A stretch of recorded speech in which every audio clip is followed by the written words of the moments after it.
good evening, everybody. Welcome along to the stream. Welcome to Simracing Bible. Exciting times. We're excited for a couple of reasons. One, this morning we were blessed and very fortunate to have clocked up 1,000 subscribers on the channel, and it's just absolutely amazing. So a big thank you to everyone for all your support. It's been absolutely amazing, so thank you so much for that.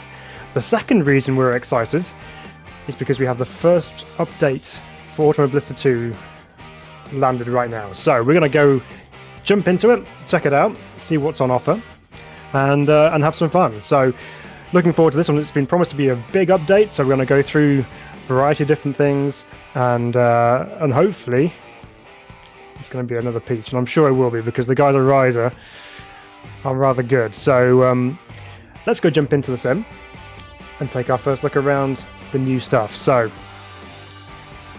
first thing first, we need to focus at this bit. We need to look at the options menu. Okay, bear with me. It's not the most exciting of things to start off on. However, it's very important because we have to look at here. They've now added head movement. So head movement was already in the sim beforehand, but only when you're in helmet view mode. So there's two different versions. You have the cockpit view, which is just a fixed cockpit view like you get in normal sims, and they also have a helmet cam view as well, where you're kind of simulating being inside a helmet and the head moves around a little bit. So there's always been movement on there, but they've now added it to cockpit view as well. So when you're in cockpit view, the head will move around. So if you jump into a car and start driving after the update, you will notice that things are different. So the main things to notice on here are you have helmet look to apex, so the helmet, well, the driver's head will look in towards the apex of a corner, and then you also have helmet leaning and camera leaning going on as well.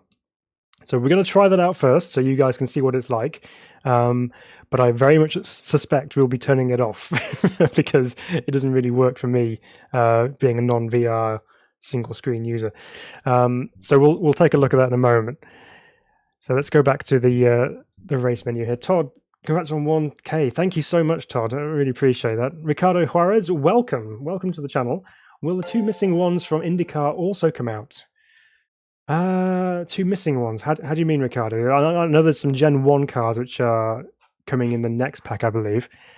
Kronos, thanks for subscribing. Really appreciate that. Thank you so much. Good to have you with us.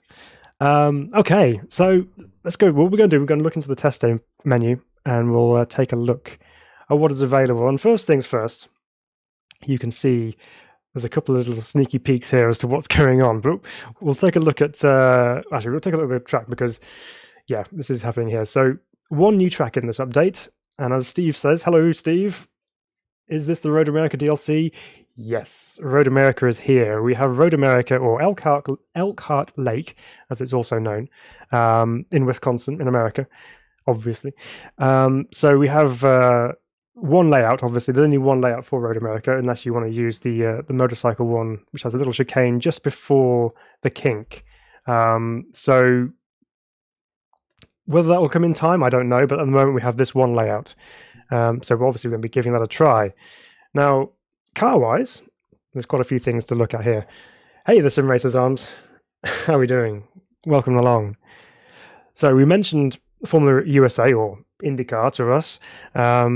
We've already had the Gen 2 cars released for Automobilista 2, and we're very familiar with those, and they're very good. We now have Gen 3. Now, I'm not the most clued up in terms of Indycar content. However, from what I can tell, I think these are a later vintage, I suppose you could say, of IndyCar, and there's quite a few more variants as well. So this is our original ones which we had, which, you know, you had the Lolas, the Reynards, the Swifts, etc. But now we just have Lolas and Reynards, and they are later variants of the cars. From what I can tell, there's some subtle aero differences. The Lola's got Ford power, Mercedes power, and Toyota power. We have the Reynard with Ford power, Honda power, Mercedes power, and Toyota power. So quite a few things to look at. There's lots of different variations, and we'll drive all of them. I'm going to have to look at those as well. Excuse me. So, so many comments coming in. Kronos, can't wait for oval racing content. Yes, that's coming in Racing USA DLC 3. So that's going to be interesting. A bit of oval stuff. Not had that experience properly. We can do ovals on the outside loop at Interlagos, so it's not quite the same. Nitro Frog. Speaking of frog, I got one in my throat. Nitro Frog says, good afternoon. Just started playing this over the past weekend. Good stuff. Welcome to the world of AMS2. It's very good. I'm sure you'll enjoy it. Kidex says, hey everyone. Hey Kidex. Hi Kaiser Black as well. GSM Dad's here. Hey there Phil. Just downloaded this and tried it out. Road America in this version really emphasizes elevation changes. Good. I play this track a lot on R3E and AMS2 version blows that one away. Okay, well we've got some exciting times ahead of us. Yes, Nitro Frog loves this in VR. Simracer's Arms says, Road America is a great track, just mind the edge of the circuit on the straights. Yes, we'll keep an eye out for that. Derek Moore's here as well. Thank you, Derek, for enlightening me on the on the differences between the two IndyCars. So Gen 2 is 98 and Gen 3 is 2000. KitX, more life to the Road America will be added over the course of the week, as well as more advanced night lighting. Okay, great. Even Kevin, I have to watch the sound off real stuff. Okay, well, I'll mime it to you, Kevin. That's fine. Okay, so what we're going to do then, we're going to take a look at all those individual cars, but it's not just that. We have more cars to play with. We have so much to get on with this evening. We have, what have we got here? Oh, my wife is an angel. She just brought me a drink of water. Thank you. That's better. Right. Okay. So we have some more Formula cars to enjoy this evening as well. It's not just the Indy cars. We have, if I can find them, an addition to Formula Retro. So we've got Formula Retro Gen 1, which are the 70s cars with the big high airboxes. We have late 70s cars with the Formula Retro Gen 2s. And now we have Formula Retro Gen 3, which is 80s Formula cars. We have an official car, the McLaren MP4 1C, which is available in Marlboro liveries. And then we have two other generic Formula Retro cars, like we have in the other Formula Retro classes as well. So two different variations there, a turbo one and a DFY, as it says there, but assuming this is going to be a general Cosworth kind of engine going on in there. So we have those to play with. But that's not all either, because there's more. And this one is particularly exciting. Or maybe not. We'll see. But this one, we have some additional VWs. Now, we had the VWs in the sim a while ago. They didn't really capture the imagination too much of a lot of people. Now we have the GTS versions of both the Polo and the Virtus. So we have gone from 128 horsepower engine to a 148 horsepower engine, and some nice wheels and a swanky little paint job on there as well. So obviously we're going to have to give those a go as well. So we'll start off there. We'll start off slowly and build ourselves up, I think. So let's jump in. The Polo GTI, or GTS, should I say. Livery-wise, you have this nice black and red one, but then there's also just standard road car colours, because this is a standard road car. So we'll go with the nicer looking one. And we'll take a slow look at Road America and get ourselves familiar with the layout.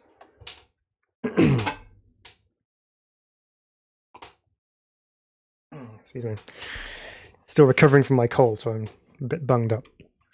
But anyway, I hope you're all doing well. It's great to have you with us. Thank you for joining us and taking a look at the new update with Automobilista 2. I'm excited to see how everything goes.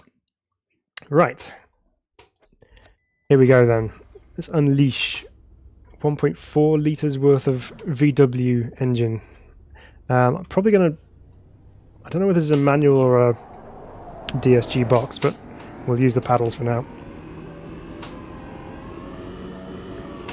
Okay, and away we go. Now, alongside the content, there's also been a few other updates along the way. So they've changed some of the... that's disconcerting. They've changed some of the setups, the default setups for a lot of cars as well, so we might have a look at some of those. So you can already see that there's some weird head movements going on, which are not usual, because I'm already... Okay, well that's almost nausea-inducing. Might be ideal if you're using something like Track IR or something, maybe, but with that you'd be tracking your head movements anyway. In VR you don't need to worry about this because you just look where you're going. But it's a very weird sensation because I'm driving forward, my head's turning to the... I'm going to have to turn that off, that's awful. Well, there you go. You've seen what that looks like, but for me, on a single screen with no VR, that's undrivable because you just lose track of where you are. So you kind of, although you're looking at the apex, you just kind of, you just disorientates you, I think. So let's go turn that off. The camera movement, and we'll turn helmet look to apex right off. Helmet leaning and things we might just leave on and just see how that goes. We can always remove that if we need to. Then let's try again. This time we'll have a look at the circuit while we're going rather than being put off by our head moving without our knowing. Have you reset the setups? I haven't reset any setups, no, Kronos. Partly because I don't really have many setups to reset, to be honest. I'll just kind of mess around with just standard setups, but I will reset if I need to. SimRacer's Arm says, if you haven't already, don't forget to hit the like. Yes, thanks for the reminder, SimRacer's Arms. Yes, if you are enjoying what you're seeing, please do hit the like button. We really appreciate that. You're not a fan of the new head movement either? No. Okay, we've turned that off, so should hopefully now be okay. Right, 60 mile an hour speed limit, or 60 kilometre an hour, should I say. So already we can tell that the GTS Polo is a little bit more sprightly. It does tend to move along a little bit quicker, so we're still getting some heads leaning going on. We'll see if we can deal with that. If not, we might have to turn that off as well. In fact, I think I might have to. Yes, that is also disconcerting. But this is the great thing about doing these live reviews. This is not just a polished, this is how it is, this is how beautiful it is, and everything is sorted. We're learning as we're going, and we're experiencing this, and you're experiencing it with us as well. So welcome to the world of going backwards and forwards between menus to get things absolutely spot on. So helmet leaning can go off eventually. Camera leaning I'll also turn off as well. There we go. Gone. Finished. And now we can get on with our lives and be happy. Let's try again. JM Goyette subscribing. Thank you so much, guys. Really appreciate this. This is awesome. Thank you for subscribing to the channel. It does mean a lot for your support. I really do appreciate it. Ricardo thought that was funny with the old head movement going on. Azaris, welcome. Can't believe they turned look to apex on by default in cockpit cam. Yeah, it's a bit of an interesting move. Not to everyone's liking, as we've just discovered, but yeah, good thing is you can turn it off. Kedek says you can also edit these camera movement settings from the session. Oh, okay. That's nice to know. I should have done that in the first place. And Kronos says, but since they updated the default setups, you kind of have to delete the setups folder to actually apply the change. Kind of annoying, but no choice. Oh, okay. Well, we'll look at that. As I already said, I had looked at Apex off already, but the Formula Retro G3 is undrivable with legacy camera. Do you run in VR, do you, Azaris? Because I think the legacy thing is about the VR side of things. Okay. Take 3. We'll actually get to looking at Road America from it and actually complete the lap too. Hopefully. Oh, that's much better. I can turn in and see where I'm going and not be thrown off. Okay, so down under the bridge to turn 2 here at Road America. Downhill braking into here. Quite a tricky corner to get right, especially in these dangerous road cars, which have no grip. Coming along the back straight here, we have the familiar cheese truck bridge. And here we go. We're in summer here as well, so we're going to have a quick look at it. We might change the season as well, so you can see what it looks like in all different seasons. Right now, the trees are full of foliage, so it looks very nice indeed. Down to what I think is called turn 4, because they count that kink beforehand as turn 3, but it's not really a corner. And the VW struggles to get up the hill under the Corvette bridge. Difficult braking into there because you can't see the apex until you're right on top of it. Luckily we have plenty of time driving the VWs. A fast right-hander through there. Take lots of curb on the inside. Track's looking quite nice actually. I mean, you know, the distance as well modelled out there. You can see the trees going on for miles. But the actual look of the circuit looks very nice actually. In comparison to Road America and some of the other sims as well. Elevation-wise, I think someone mentioned that earlier on already. Not really watching where I'm going here, but someone mentioned about the elevation, and I think it does seem pretty well spot on. So all good signs so far. There's a little bit of interesting shading going on some of the textures. I think that may be time of day induced, but that corner in particular is so tricky. The fast, flat-out right-hander.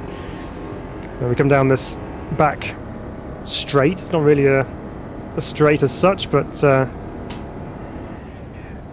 nevertheless, you're flat out down here and hard braking into this right-hander. Never noticed that grandstand up on the left over there actually. And there's a little pathway that kind of goes up the hill as well. That looks quite cool. I'll have to have a look at that later. Coming towards the end of the lap, we are getting there in our VW. And here we go up towards the final corner. So there's a change of tarmac there, which is usually quite a decent braking reference. In other sims, that's actually a strip rather than just changing tarmac and then staying the same colour. So we'll have to see how that corresponds as we once again climb one of the hills up and over the line. So, initial look around the circuit, it looks very good indeed actually, and it, as mentioned, the elevation seems to be pretty good as well. It's breaking the 400 mark. Third gear should be sufficient. Use all the torque of our 1.4 litre engine. Down to turn 2 again. This time we get on the brakes a little bit earlier and give ourselves half a chance of making the apex. There we go. Now, good news. If you weren't a fan of the VWs beforehand, this one may be a little bit more interesting for you. It does seem a little bit quicker, obviously, with more power, which means that you don't seem like you're spending ages trying to get around a lap. I know this is a long lap anyway at Road America, but at some of the shorter circuits, these VWs might actually be a bit more of a laugh when it comes to racing. Still need to be able to stop them though. And the revs die as we shift to third. I'll have to leave it in a second going up there. Now, because they are road cars, of course, there's not a huge amount of grip. So, although we have some added pace, you're not going to get amazing cornering capabilities because essentially you're going to be on road tyres and road suspension as well. Now, I didn't see mention that someone wasn't particularly keen on the force feedback levels with the VWs because it didn't really feel much, but I'm feeling a fair amount of weight and feedback through the wheel as well, so yeah, seems okay to me. Ah, Nitro Frog, thank you so much for subscribing. I really appreciate that as well. You guys are awesome. Thank you so much for being a part of the channel. Glad you're enjoying what we're doing.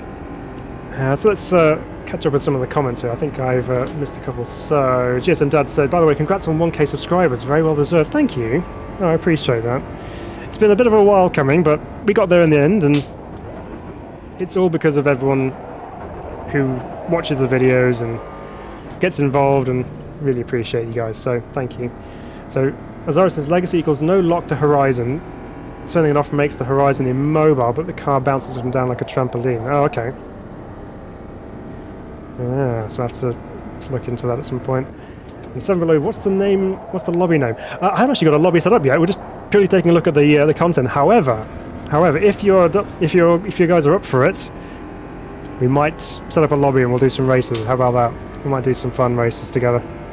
But we'll take a look through the content first, give our thoughts and our review on the new update, and then we'll see if we can get some racing in. But there's a lot to get through, so we'll see how we go. Okay. That's enough of that VW.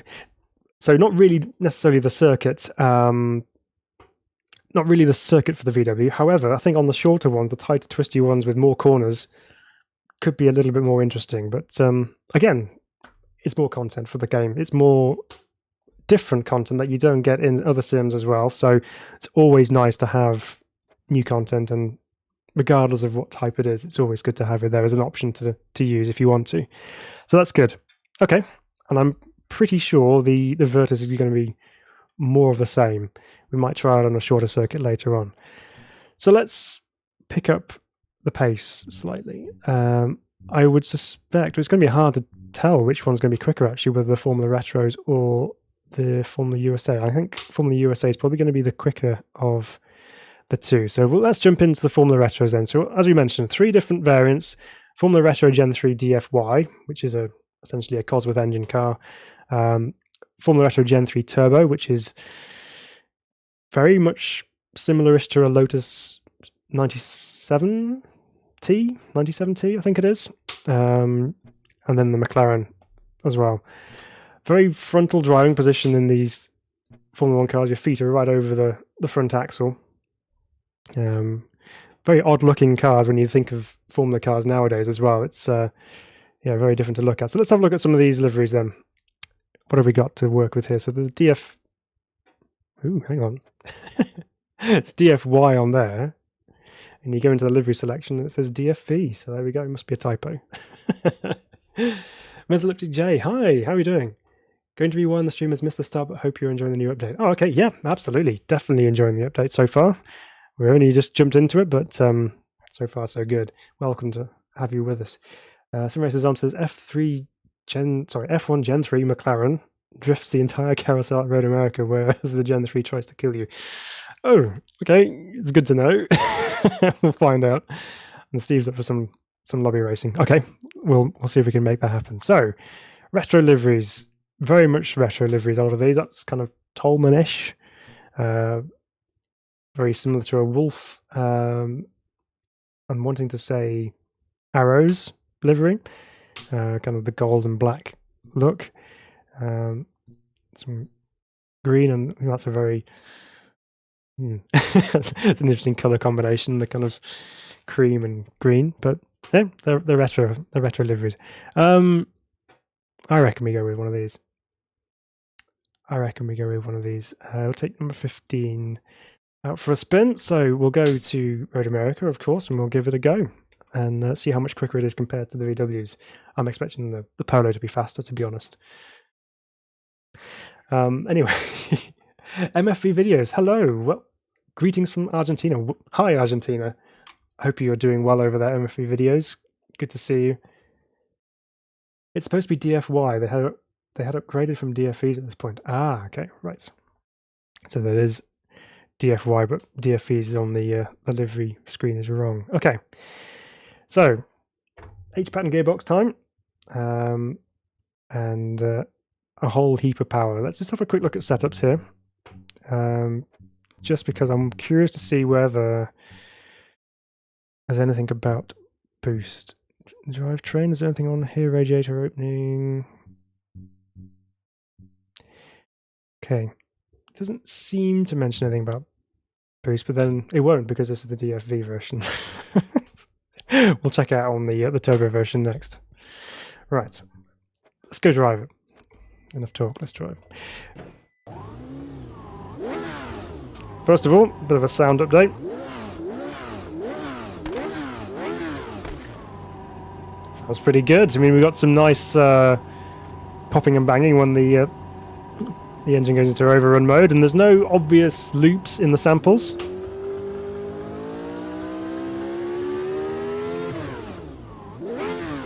Yep, sounds good. Right. Let's see if we can survive our first lap in the DFY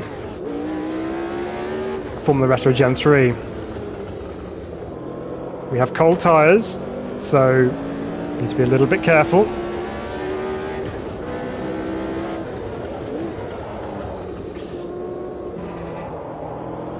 I'm expecting it to be a bit of a handful from the rear end.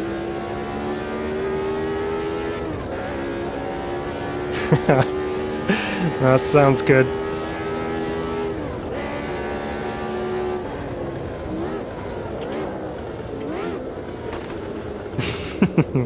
Very nice. What it does feel, though, is quite bouncy, actually. I don't know whether that's just how stiffly sprung it is, but it seems to be chattering quite a bit over the road. And you can feel quite a bit of vibration through the steering wheel as well. Especially over the curbs. That's quite rough on the curb, but through the carousel we go. You have to wait so long to get the power down. Definitely has a lot of straight line acceleration once you get the power down. But of course, being naturally aspirated, there's a whole lot of torque all the way through the rev range. Just being a little bit careful with the throttle. I'm not quite sure how aggressive to be with it just yet.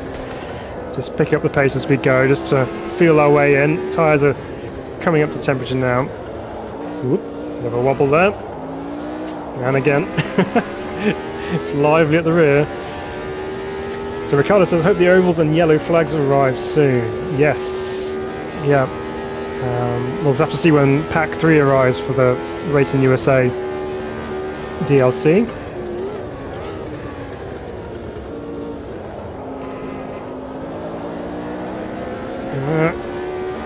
It's quite a rumble strip on the outside of turn 1 there, I think, which sets the car off in its bouncing mode, as Zara is alluding to in the comments there. So, as Zara says, the 82 cars were basically go-karts. I didn't know the 83 cars were just as bad. Yeah, it's as if they've just removed suspension altogether and just let you deal with it. Going to turn 4.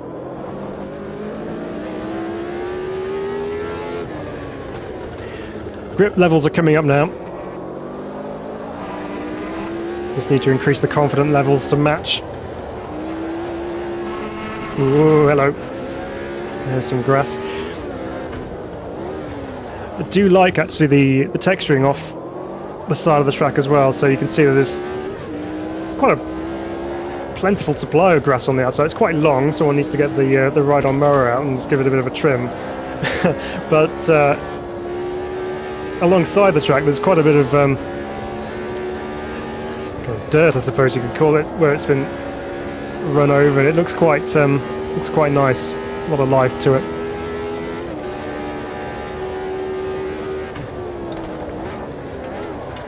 Ooh, that's too deep into there. Ooh.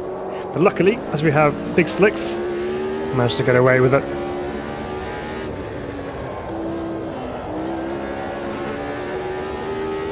Car's fighting back a little bit through there. Whoop, and there. It's a little bit brutal, but a good challenge to drive. Now, the Formula Retro cars are some of the best in Automobilista 2. The single-seater action. And this obviously takes it into a whole new generation of car. But the good thing is, it does have a nice kind of a tyre slip angle going on, so you can get it sideways, and there's an element of forgiveness there. But if you do get a little bit too sideways, it will get you. By the feel of it, it will break loose, and that'll be almost game over. We have to really work hard to get it back. big sawtooth curb on the inside.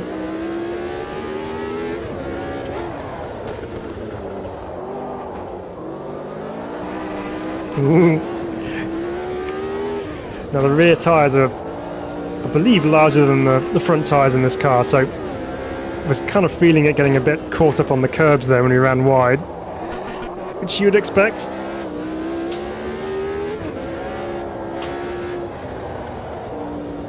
just got to be aware of the rear being slightly wider than the front, like a car.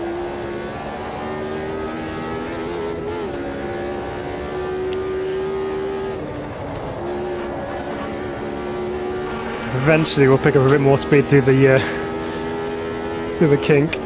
It's very quick through there. We are improving our lap time slowly as we go. So there again, proof that you can slide these cars around and still just about keep it going in the right direction.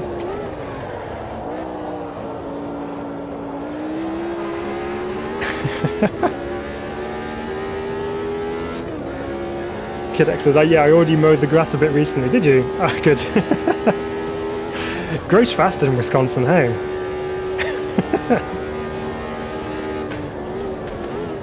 That's good. It adds life to the circuit.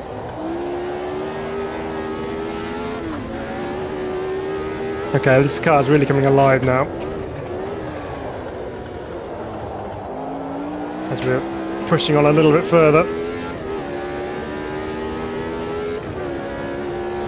But it's driving nicely. It is actually a really enjoyable car to drive. It's quite hard in its suspension, but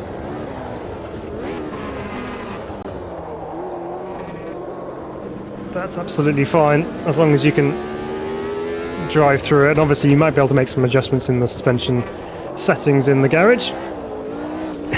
But we won't get into that too much tonight because we've got so much to drive. We want to try and get through it all and then give you guys a bit of a opportunity to have a race as well. So we'll finish this lap off and then we'll jump into the next car and have a look at that. There you go, aero loading up through the second half of the carousel, and then we can get the power down. Let's try and... oh, that's a slight lift. We'll manage to keep it pinned for the rest of the kink.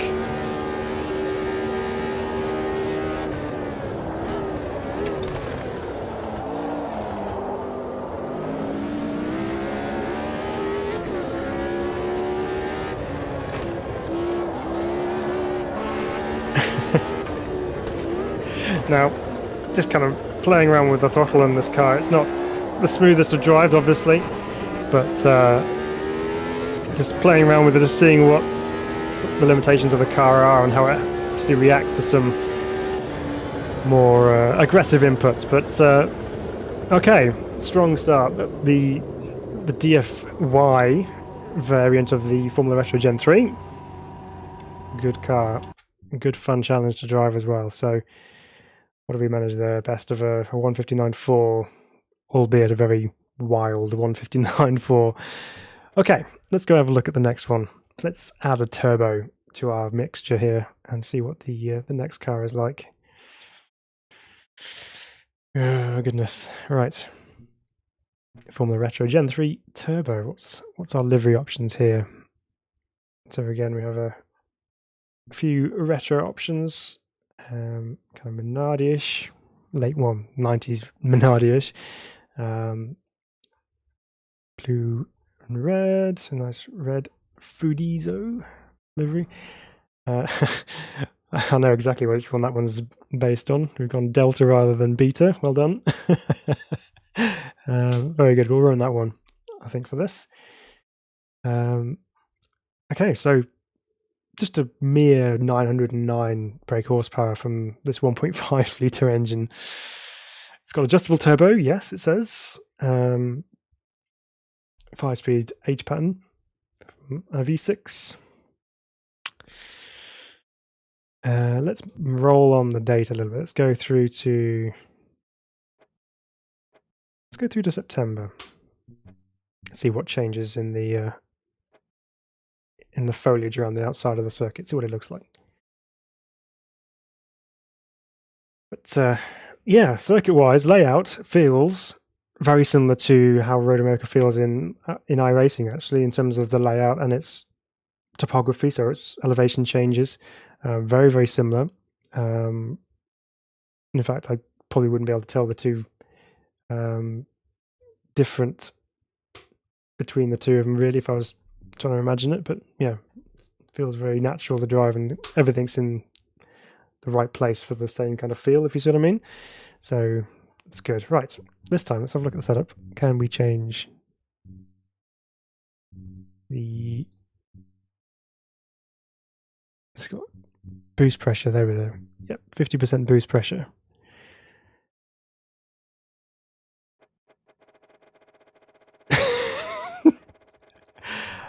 No, it's not. It's 100% boost pressure. Okay, let's give this a go.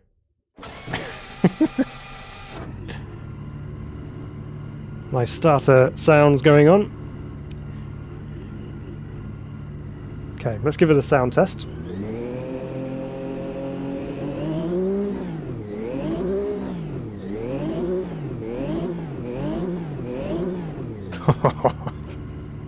That sounds good. I haven't even got anywhere near the rev limiter.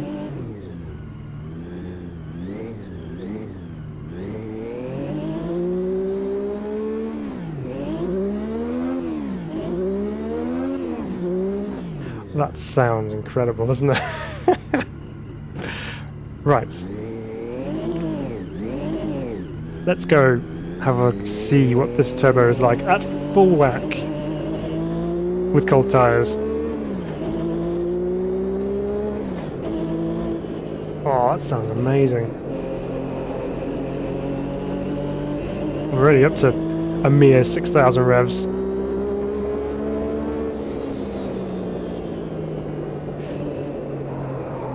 Okay, again, we'll just kind of ease ourselves into this.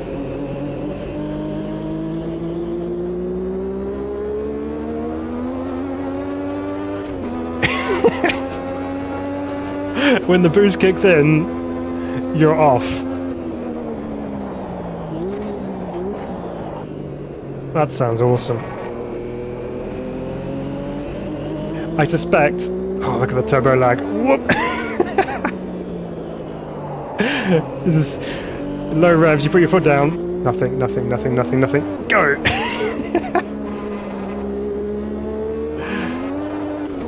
You gotta keep the revs up. One of the natures of driving old school turbo F1 cars.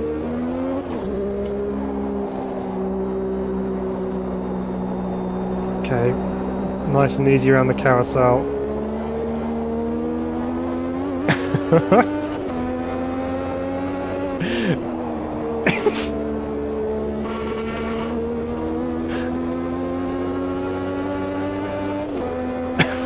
This thing really does move.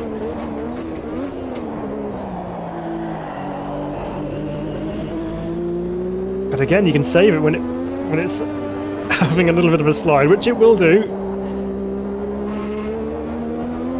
You can actually recover it.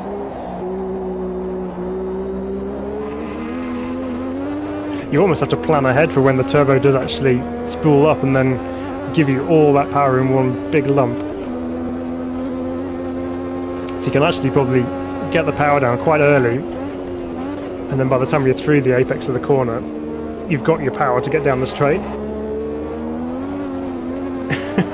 Kind of a bit like that. I very much suspect, I haven't tried the Mclaren properly yet, only to do the thumbnail for the video. I only drove a couple of corners with it, but I strongly suspect that most people's favourite will be this car. Get stopped. Right, let's just catch up with what you guys have been saying on here for a second, because this thing is too fast for me to read and drive at the same time properly.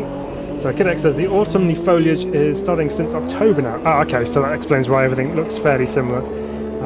September will use late summer foliage. Same change was done to spring and summer. Okay. So they've changed the seasons, essentially. Congrats on the 1K, Phil, says Funky. Thanks, Funky. Thanks for being with us on this journey as well.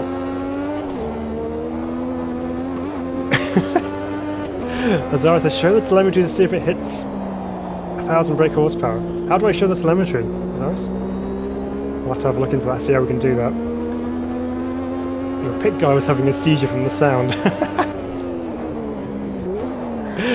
I didn't notice that, actually. I was too busy enjoying the sound myself.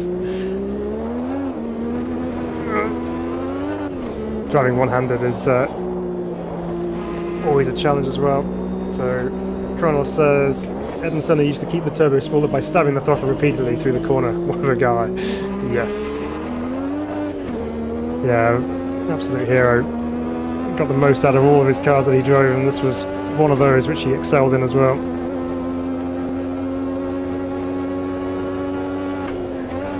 So the SimRacer's Arm says, this DLC is great fun. Thanks for streaming. Oh, you're welcome. Thank you very much indeed, SimRacer's Arms. Thanks for joining us as well. Zara says the real McLaren was uncompetitive until they got the tag turbos. Yes. I'm not sure. Is this the tag turbo version, or is this a non-turbo? We'll have to have a look at that.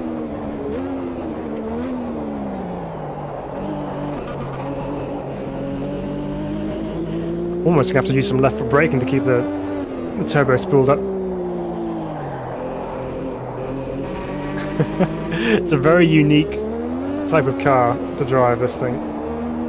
Right, let's try and focus on actually driving this thing properly.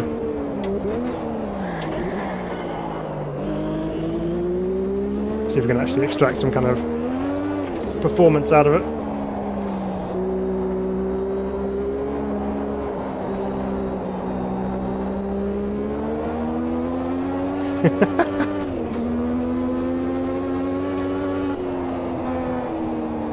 No, you can't take the kink as quickly as you can in the other one. We actually probably could, it's just you're arriving so much faster.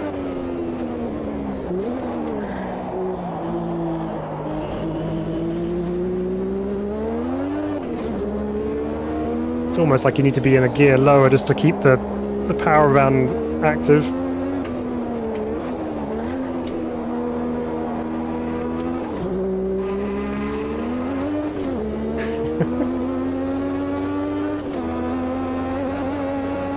It's an off-brand Arrows A6 with a generic turbo. Okay.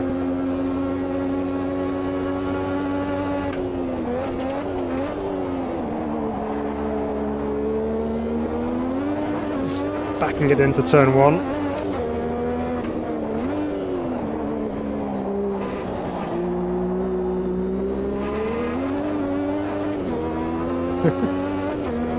It's just mad, isn't it, this thing? It really is. But thoroughly enjoyable.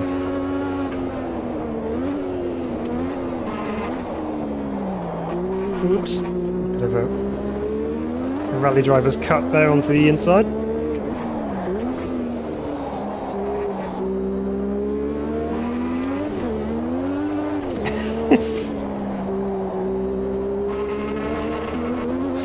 Sorry, not Lotus 97, it's 79, isn't it? No, 79 is the previous one, sorry. Getting all mixed up with my Lotus model numbers.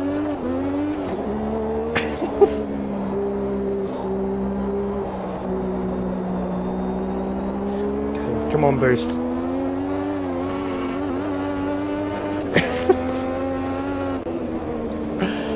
Oh my word.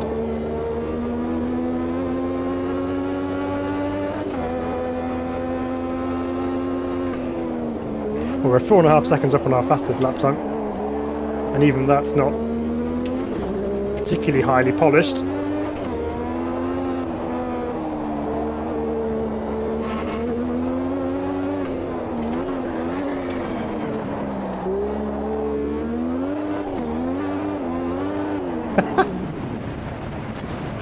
Oh, it had to happen at some point. It was getting more and more more and more leery as we went on. Let's have a listen to this on the outside.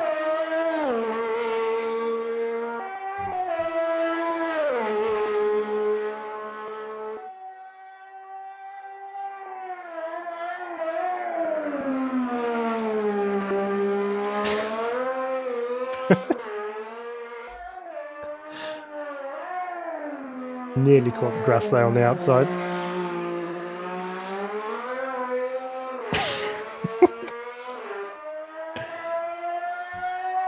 Crazy thing. Right, okay, so that's the V6 turbo version of the Formula Retro Gen 3. And if you fancy a bit of a workout or a bit of a waking up, that's the car for you. It really is. Put it to full boost and yeah, do it. So let's catch up with what's going on here. So I don't quite see what's on the chat above there, but as always says, no more ground effect, no more fun. Yeah, the ground effect does disappear with these cars, and it's more aero based over the top. Steve says, I think it's just as good as iRacing. It costs a fortune, iRacing. It does. We do get an awful lot of content for our money with AMS2. Absolutely. Yeah, Kronos says ground effect is back. It is in real life for this year. Yes, we have some ground effects going on. So yeah, see how that goes. So much power, says Ricardo. Yeah, it is. It's incredible. So much power. We'll have to do another run of that later and just check out the telemetry and figure out how to get that overlay on, because I don't think I got that mapped to change the HUD setup. Funky just said, just hit update on Steam. No idea what's new. Well, we've got VWs, we have Formula Retros, we have new Champ cars, we have Road America. So yeah, it's full of good stuff. Brutal power, says MFB Videos. Yeah, no kidding. It's absolute monster. Power Racing offers one track for the price of AMS2 Season Pass with a Steam sale. Quite insane. Yeah, the Steam sale at the moment is very good. So if you haven't picked up AMS2 yet and you would like to, and you're interested in maybe giving it a go, now is the time to do it. 100%. Right. So as we saw before, we have the official licensed Formula Retro Gen 3 car, which is the Mclaren MP4 1C. And you can have either car number 7 or car number 8, both the same livery. So we'll go car number 7. 3-litre engine in this one, so it's a V8, so it's not turbocharged on this one. Only a meager 526 brake horsepower, but I'm hoping that some of that horsepower is more usable, should we say, so you can actually get the power down. And we will forward this through to October. We'll do middle of October just to try and see if we can see some autumnal colours.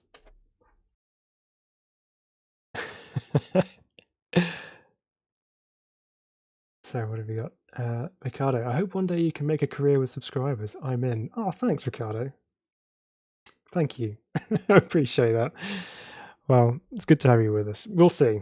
We'll see what happens. But for now, we're just enjoying making videos for you guys and sharing your support and your community vibe with us and all your comments. So appreciate all of you. TSM does says at Kronos with iRacing you get 2011 graphics too. Ooh, we're gonna get into some flame wars. Yeah, that would be good. We'll have fun with this. Let's try this thing out then. The McLaren MP4 1. So again, sound check.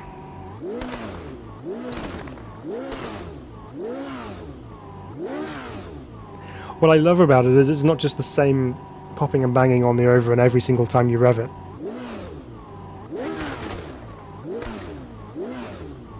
There's some variation in there, which is really cool. Right. Should we engage first gear? Let's go. Right. Interesting view, essentially, with this car. So the mirrors are bonded to the windshield in front of us here, which wraps around, and then there's a tiny slither of bodywork in front of us just behind the dash. But you can actually see quite a lot through here. Quite different to a lot of other single-seaters. And again, that's similar V8 sound that you get from this era of Formula 1 car. And you can already see there's some variations in tree colour. Not all turning orange or brown. Ooh. Bit of a laggy moment there, but that's okay.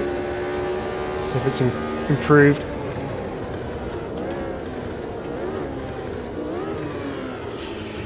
Again, we'll work our way up in terms of pace. Oh, hello.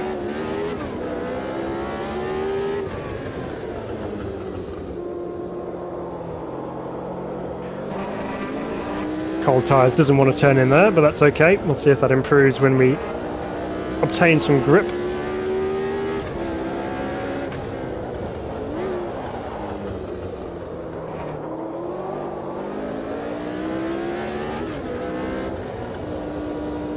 Carousel looks nice with the autumnal colours in front of you.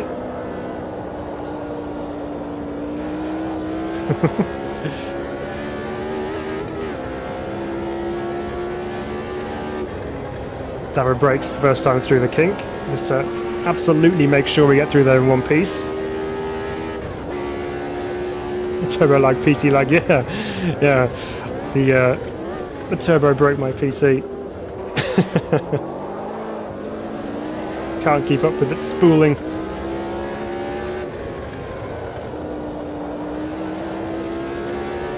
Tyres are still showing as being a little bit cold. As you can tell by the enthusiastic rear end trying to come round on us.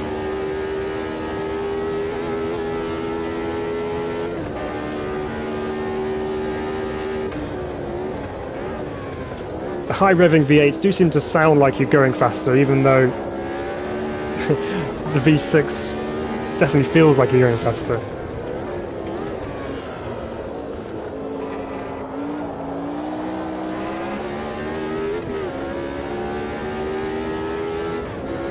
So the mirrors in the are like the M23, the James Hunt McLaren. Yeah, they're kind of using some aero work on the shape of the mirrors.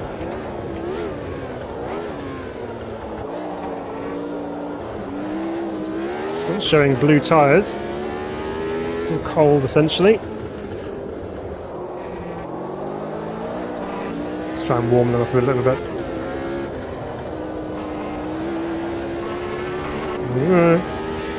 Pull towards the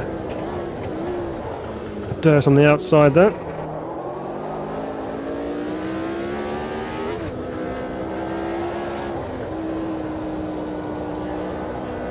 The car just feed its way through there, then you can get the power down later on in the corner, just to wait for it through there.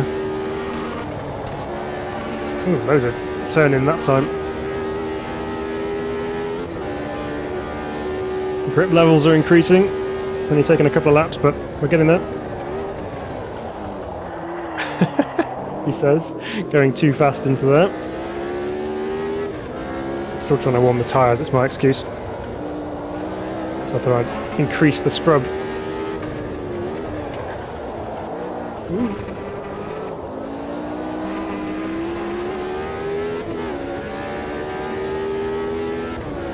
A little bit better on the old tyre temps now, so we can push on. The GSM Dad says, if it weren't for the wheel, this could look like riding a bike. Yeah, probably is. Yeah, very similar with the wraparound screen.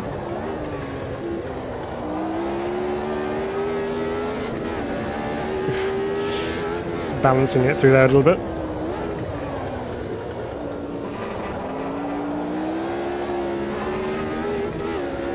Scenery is stunning, says Funky. Yeah, it is, isn't it? It looks nice.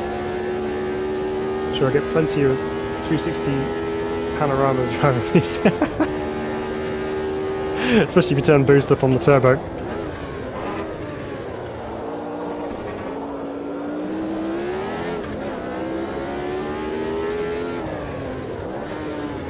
Probably not a first gear corner, but thinking I'm driving the turbo still.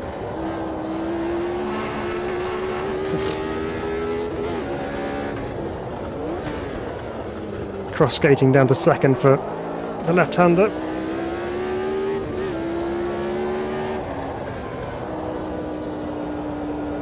Wait. Build the speed.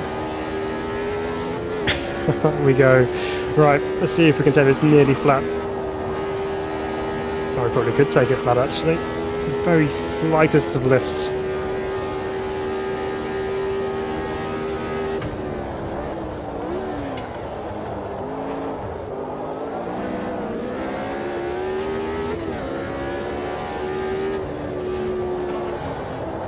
Oops. Not that quick through there though.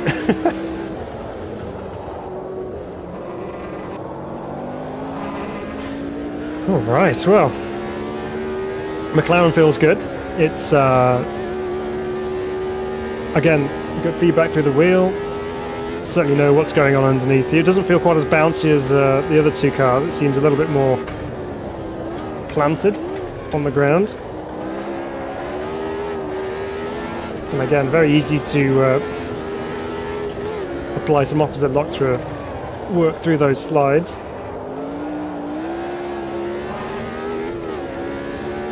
And to be honest, it's a real joy to drive this thing actually. As with any high horsepower Formula car which runs an H-pattern gearbox like this, it's always going to be full of action because you're trying to do so many things at once, but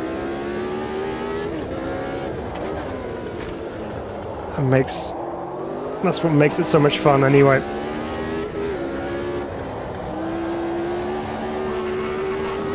Sliding out towards the curb on the exit there.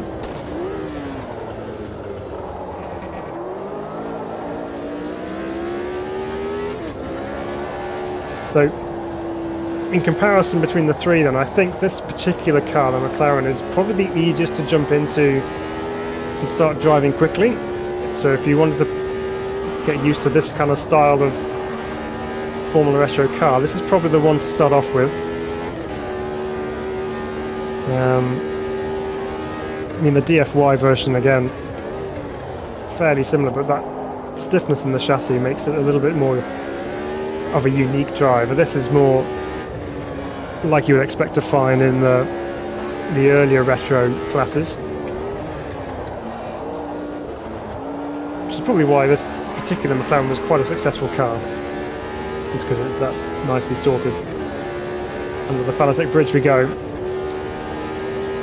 Okay, well that's quite a strong start. Formula Retro Gen 3 cars.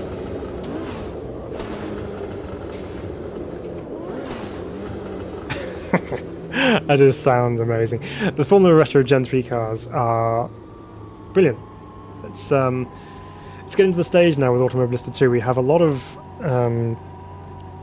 Formula 1 style single-seaters available within the title, but we have them from all the different spectrums of eras across the history of Formula 1. So if you're a fan of one particular era and you're like one particular type of car, there's something for you, and it works, and it's really, really good. So again, super impressed by the guys at Riser.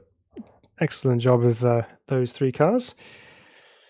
So let's go to some more single-seater action, and this time we are going to go for the Champ cars, or the Formula USA Gen 3 cars. So we have two different chassis, as mentioned at the beginning. We have the Lola B2K00 and the Reynard 2KI with different engine manufacturer options available. So we'll start with the Lola. Let's have a look. What livery options have we got for the Ford Cosworth version? So the black Fanatec or Extreme version. They've got a purple, a green, and a red option. I think the purple one looks quite nice. We'll run with that. Let's go to the middle of winter. Time traveling here, obviously, because we're in 2022, but that's okay.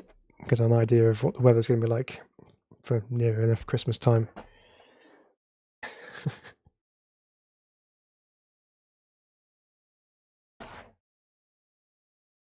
So what would you guys say was your favourite so far? I know you've not driven them with me, but from seeing them on screen, which would be your favourite of the Formula Retro cars? Let me know in the comments. Let me know which one you prefer the look of. and what you're most excited to drive if you haven't driven them already. That'd be really cool. Right, so from the USA, let's do a quick check of the usual standards. Options for suspension tuning, lots of options. Front center, rear center, third springs. There's a lot of setup options for those who like to delve into the setups and try and improve handling characteristics. Boost pressures set to 100%. We approve. So yeah, just gonna jump into it and just give it a drive and just see how it goes. So there we go. We've lost the leaves. They've all fallen off. Now this time, when we reviewed the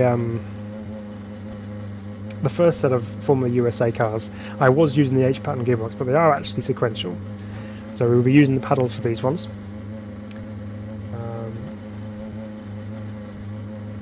So just picking up from a comment from Azaris from earlier, actually. So when I was driving the MP4, this was the last year that Goodyear used bias play slicks at F1. Oh, okay, nice. So change in era once again. So 7 below, you go for the McLaren. Okay, yeah, solid choice. Kevin says, currently driving the DFY, I think it's my favourite G3 so far. Okay, it's good. See, we all love different stuff. We all love different cars, and that's what we love about sim racing. GSM does says, I like the mad turbo version best. Only way I can do donuts, inadvertently, of course. Yes, no, you have to be a bit careful with that one, but it is fun. Hey Marty, cheers, welcome along. Right, we're in the Formula USA Gen 3 in the Lola with Ford power and no leaves on the trees at Road America. We didn't do our sound check, so I'll have to do that now.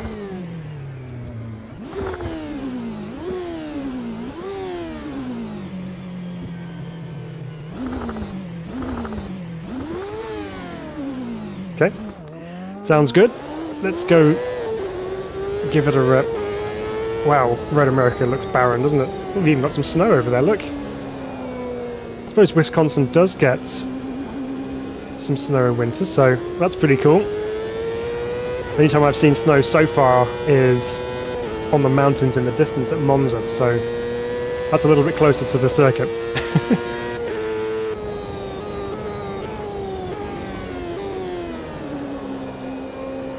Here's a little bit more on the right hand side, on the left as well, but by the hut.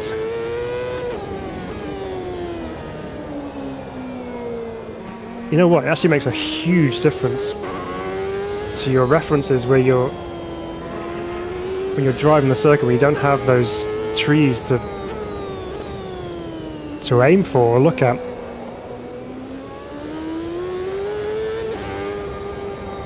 Once again, just taking it nice and easy on the outlap, just to kind of feel the way into the car and also get those tyres up to temperature. The winter mode for Road America looks very, very cool. Not that much racing action would happen in December here at Road America, but if you were to race in December, this is kind of what you would see.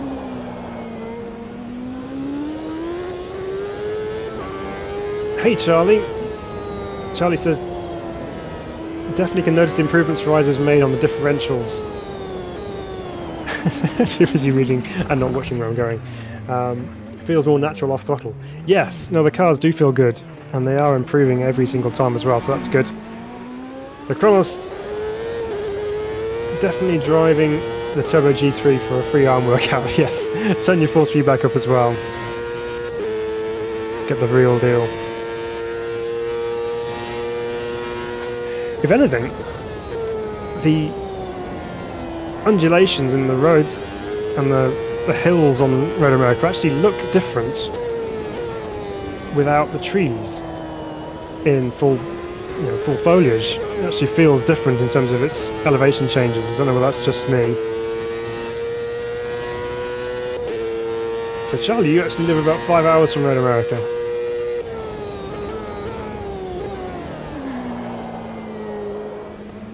That's pretty cool. Was that a race event last fall? Beautiful track, no snow though. Yeah. I wouldn't have thought there would be much action going on in the snow.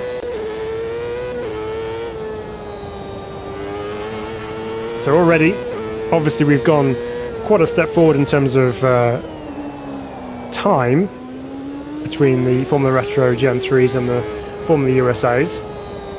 So we're in the year 2000, and the grip levels significantly different, as you would expect. But this feels pretty nice to drive. Jeroen, hello! Good to have you with us. Welcome along.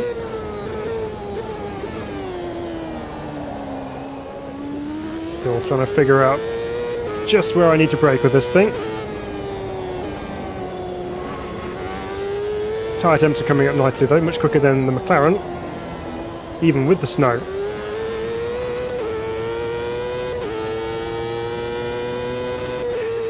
It does strike me as being quite a good circuit to spectate at, actually, as well. There's some good spectator areas to view the action.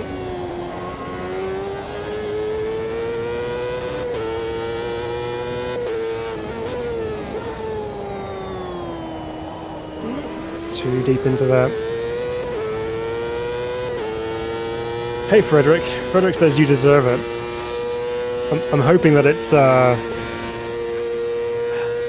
relating to the subscribers rather than the pain suffered from driving turbo F1 cars. But I appreciate it. Thanks, Frederick.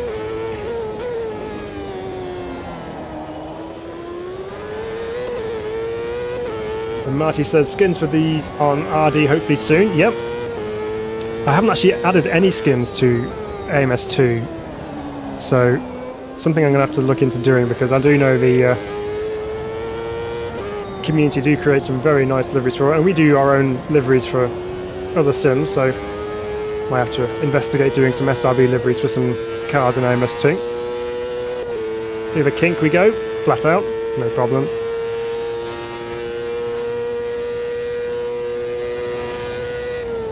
Corona says, wish there was a motorsports culture here in India too. We don't have many circuits. Ah, okay. I know you have obviously the circuit which was used for the Grand Prix over there, but is there not much else going out there? Well, thanks for joining in as well. Yuri says, dude, where are you from? I am from England. I'm from the UK. And I think I know why you're asking where I'm from, because you can probably detect there's a twang in my accent, which occasionally shows up. And that's because I've spent 5 years living in New Zealand, so there's a little bit of a Kiwi twang going on occasion, maybe sometimes when I get a little bit excited about something. But yes, I'm from the UK. Hi Noel, how are we doing?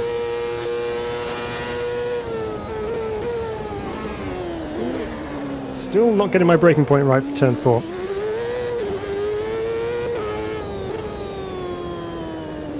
Let's just slow this down a second.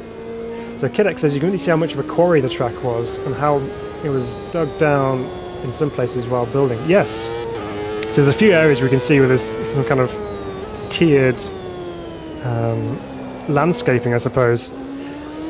But yeah, this area here is a bit of a bowl, isn't it? You've got some hills all around on the left-hand side there. And yeah, it's quite sculpted, all the landscape around. Gives it some interesting looks and some variety as well, which is nice.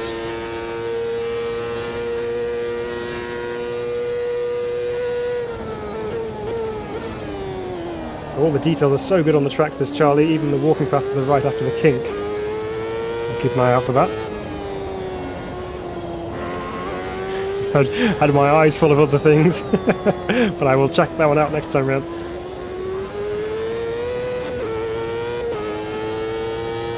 So Colonel says you have to try the custom AI with the liveries. Yeah, absolutely.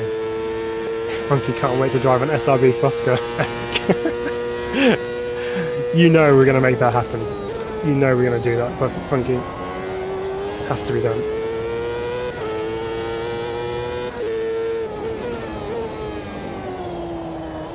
Right, so what about the car then? We've driven it for 4 laps now, not really said much about it.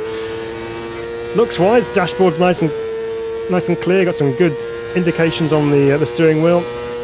Nice carbon fibre effect on the actual dash itself. Feedback through the wheel. Again, strong. It's very communicative, gives a good feel through the wheel, especially when you run over some of the curbs. It really does let you know when you've hit them. But it also does feel really good when you're going through corners and you can feel the tyres load up and unload. Through the carousel we go once more. Giving it way too much respect through there. I could easily just floor it. So where's the walking path? Is it on the right hand side though, is it? All the way up the side of the straight. I'm going to just pull it over here a second because I just want to have a look at that with the steps walkway going up to the next section up there, which is pretty cool. But yeah, performance-wise, the car is yeah, very good. I mean, hard to tell really between this and the Gen 2 car.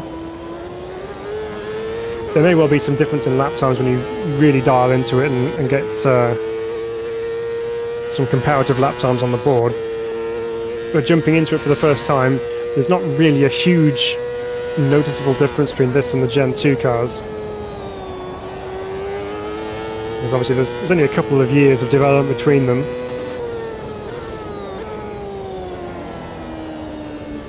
But overall, nice to drive. Plenty of grip. And sounds are great too. Okay, brilliant. Well, let's go back and check out some of the other ones. Russell, hi Russell. Is the track free or part of the DLC? It is part of USA Part 2, as Charlie just mentioned there. Yes, you need the Part 2 of the Racing USA pack, and that's where these champ cars are included in as well. I believe the Formula Retros are standard. They're free updates, I believe. Same with the VWs. They're part of the main package. Adam Miller, you subscribed 5 minutes ago and I completely missed that. I do apologise. Thank you so much, Adam, for subscribing. Really appreciate that. Thanks. It's good to have you on board. Welcome to Sim Racing Bible and a community of sim racers who love sim racing in all its forms. And yeah, feel free to share your views, your comments, and your thoughts with us, as is the case with everybody who's with us and has subscribed. Anyone, and yeah, thank you so much. Right, Cadex says, I wonder what was the building you see in the ruins or foundation of on that walking path? Some 60s video show there's a little tower thing there, but never found a good pic. Oh, okay. So Marty said, anyone hosting the track you can join without them buying it? We will be soon. I'm just going to go through these champ cars. We'll go through these next few, and then we'll host a race session around Road America, and we'll see what we're going to run with it. Maybe fuss, because right. Mercedes-Benz power in the Lola. Let's have some liveries. Nice green and white and red livery for this one, and a Golf kind of inspired livery as well. But I think I like the green one mostly. I'm going to run with that one, number 13. Let's go with that lucky option. Right, let's wind the clock to. Let's go to April. No, let's go to March. Don't know why March rather than April, but might be more into the spring kind of time. So we'll see what that looks like on track as well. So again, this is going to be very much the same as the previous Lola we just tested, but with a different engine. So we'll have a different engine note. So we'll have a listen to it as well before we do some laps. Kronos, well, I got to sleep now. I'll see you all later on. Good stream. Thanks, Kronos. Thanks for joining us. I hope you have a good night, and we'll see you. We'll see you soon. Hopefully, take care of yourself. Right, Mercedes power. Almost sounds scared, doesn't it? Okay. Nice metallic looking green edging around the cockpit.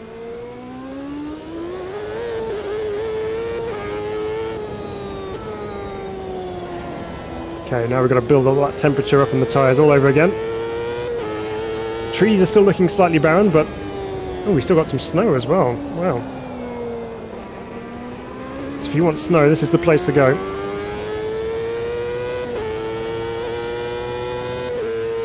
So Charlie, this is probably in reference to that building in the back straight, saying I'm not entirely sure, didn't notice that.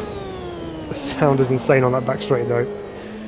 Narrow valley, so it just sounds, just pure race car exhaust sounds. Yeah, I can imagine, it must sound amazing through there.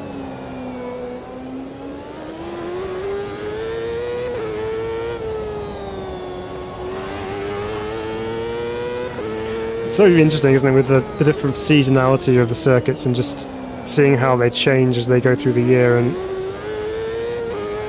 you know, it really does add a whole new level to things. You know, you get used to seeing circuits in full bloom, essentially, with all the trees out properly, and as you would find them in absolute pristine condition. But sometimes it's quite nice just to see them in a slightly different light.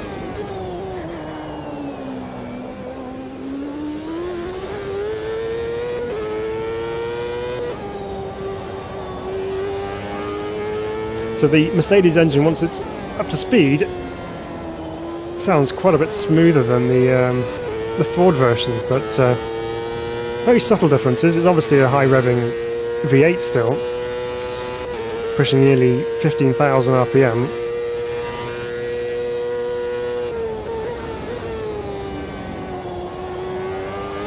It does sound like a very smooth operator of an engine.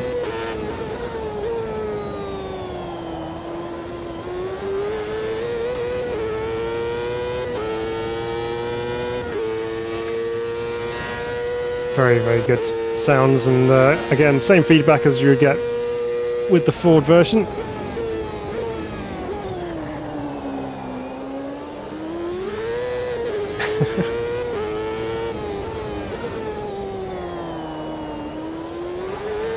Now the levels of tyre temperature have come up. I'd say so has the grip, but then even then you still have a limit. Okay, I'm going to move ahead for a moment, because this car is obviously the same as the previous, but with slightly different engine notes, but also probably different torque ratings, but it feels quite similar. So let's try out the next variant of it as well, which is the Toyota. In what have we got? Just two different cars available with the same livery, one with different numbers. We've got a yellow roll hoop, which is a Target type car. So we'll try the Toyota out. Let's roll forward to April. See if we can get some leaves back on our trees. Yeah, 889 horsepower. It's still no slouch, is it? I mean, it's big power. And you could turn the turbo down if you really wanted to, but not quite sure why you would want to, because it's not like it's harming drivability by having it up to full boost. So the only reason you'd do that is if you wanted to save the engine slightly if you're running a longer race. But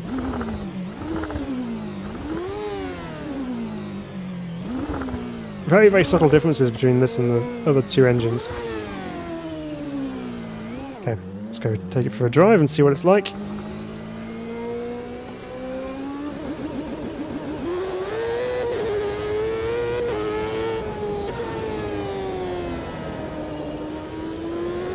There we go, the leaves are back. What a difference a month makes.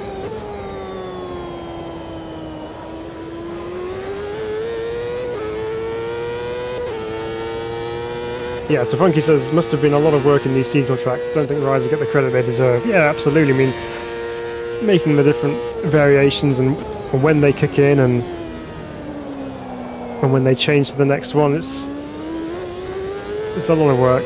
And then also applying the different values to the historical data as well. So we've got all those years of weather data which they've gone through and populated. So if you select a certain day, then you get that certain type of weather, and it's just mind-boggling. So hats off to them. They've done a great job of implementing that, which is something only this, and I believe Project Cars 2 has done in the past. So very, very good. Right.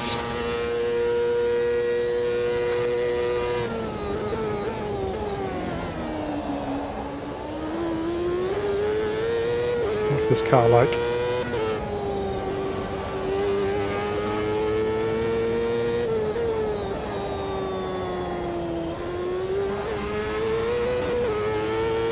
It's very positive on turn-in with this car. You really do have all the options you need to get the car turned into the apex consistently as well, as long as you actually scrub the speed off. But you simply turn it in and it goes. There's no real argument from it, except maybe on the off-camber downhill sections like that. But in general, it turns in and it goes to the apex without too much trouble.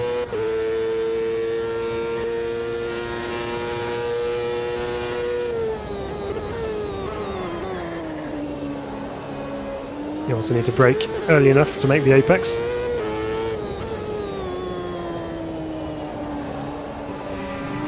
Yeah.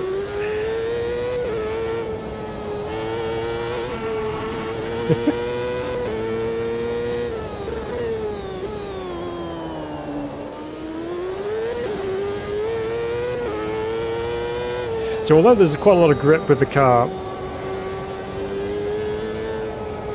at low speed in the low speed corners, you still have to be a little bit careful with how you put the power down. You can't just slam the throttle down like you can in the fast corners.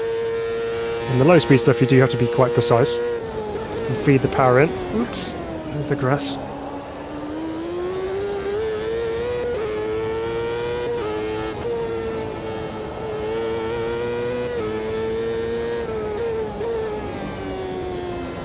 Okay, so there we go. That's the Toyota variant of the Lola.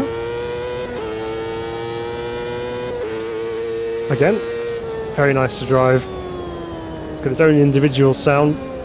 Just subtle differences between this and the other two, but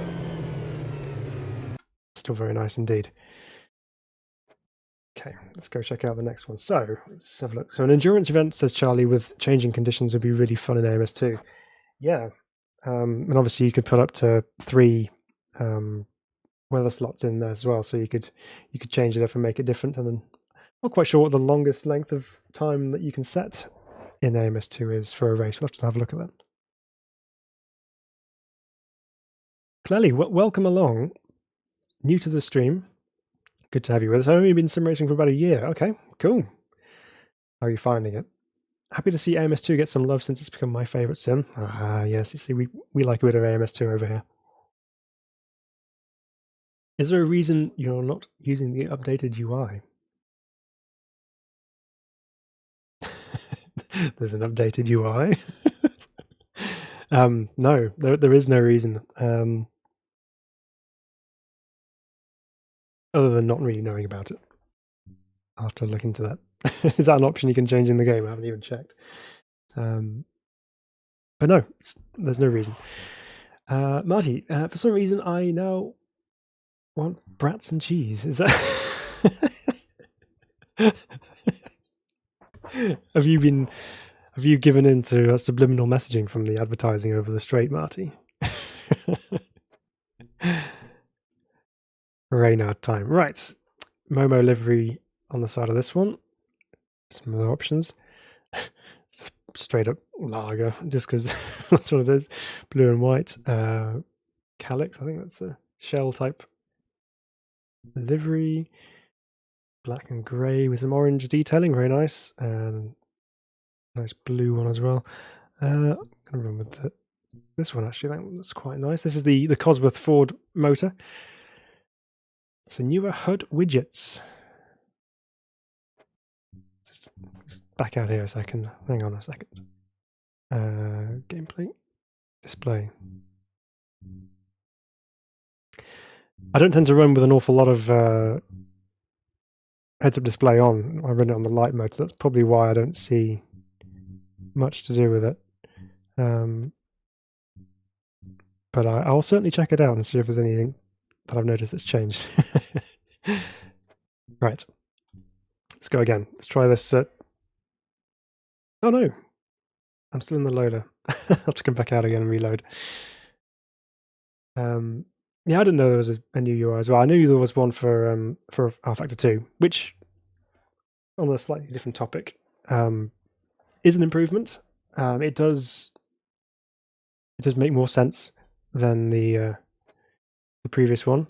I still have some issues. You know, when you go into replay mode on rFactor 2 and you're watching the car going around, and you have like the rolling tickers across the top and then the replay controls at the bottom. When the rolling ticker and everything is showing, the actual footage stutters really badly, and then as soon as that goes away, it's just butter smooth again. So it's still got its issues for me, but yeah, so it is an improvement. It is better. Right, let's select the right car this time. The Reynard Ford, that's the one we want. Go. McLaren says, when I play MS2, I have more modern look on the UI that shows my speed and gear, etc. That's interesting. I'll have to have a look into that. Charlie says, yeah, RFT did a great job of that. Yes, they did. Yeah, no, it is. It's much nicer to look at. Funky says, the kart hit a sweet spot for me. Plenty downforce, but not on rails, and a sensible amount of gears. Now these are very good. I mean, I think when you say karts, you mean kart as in Champ Car. But yeah, it's good. It is. They're good cars. So Claudia says, yeah, the HUD widget that shows speed and gear. Sorry for calling it UI. Oh, that's fine. No, you don't apologise. It's fine. Right. Okay. Before we go out on track, we have a new car. Obviously, this is different to the Lola, so we have a different front end to look at. The dashboard not quite so tall. You don't have as much carbon fibre in behind the wheel. The wheel looks quite nice with its buttons and dash display. And you can see a little bit more. You can see the chassis plate stamp on the right hand side there. You can actually see a little bit more of the front wing as well, so looks pretty good. Right.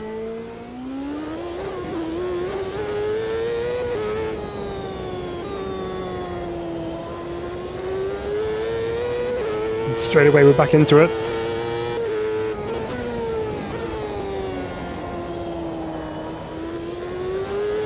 See if this Reynard feels any better to drive than the Lola. It's certainly a nicer, smoother shape. It kind of suits my eye a little bit more. It's very typical Indycar shape. Nice and rounded nose section and smooth lines. We all know that a good-looking race car is a fast race car, right?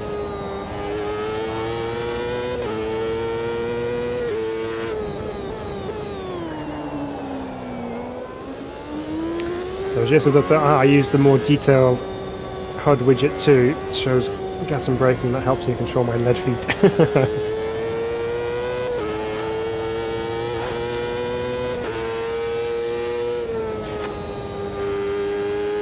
I'll have to have a look into the more detailed one and see what it shows. But yeah, I tend to drive a quite minimalistic heads-up display.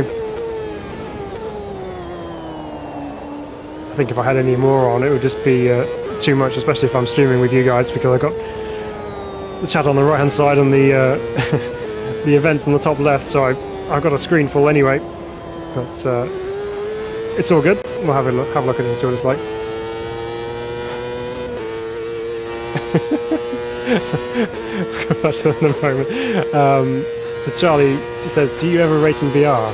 AMS2 is so good in VR. I don't own a VR. I have driven in VR in the past, but I have not yet tried AMS2 in VR. But I have only heard good things about it. A lot of people really enjoy how it works in VR. It's very immersive from what I can tell.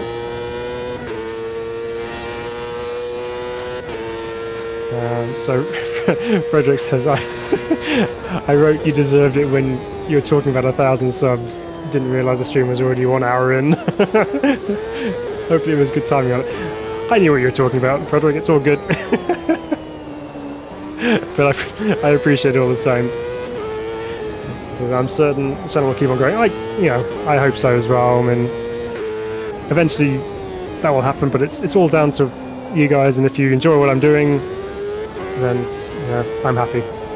That's the main thing.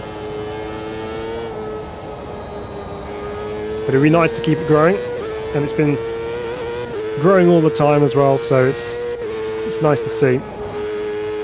Helps confirm to me that I'm doing something right, at least.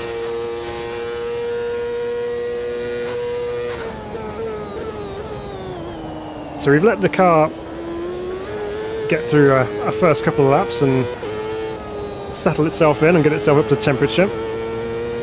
From what I can tell, whether it's just because I'm getting used to the champ cars again, but the Reynard feels quite easy. There's no, I don't know, I mean the Lola itself was, you know, you could drive it quickly with relative ease, but I think the Reynard just takes that accessibility to another level, because I've driven these couple of laps, I've been looking at the chat feed for most of them, and I've not had any major surprises with the car driving, and I've just been able to just do laps and it's been all good. So yeah, car feels nice. And obviously if you do start pushing on, things will change, but at the same time it's yeah, quite a nice, easy, accessible car to jump into and drive relatively quickly. But I do feel it will take a little bit of effort to absolutely master, as with most cars, but it will really take a bit of effort to fine-tune and get those final tenths out of it. But to jump in and drive, it's pretty straightforward, really, no major troubles.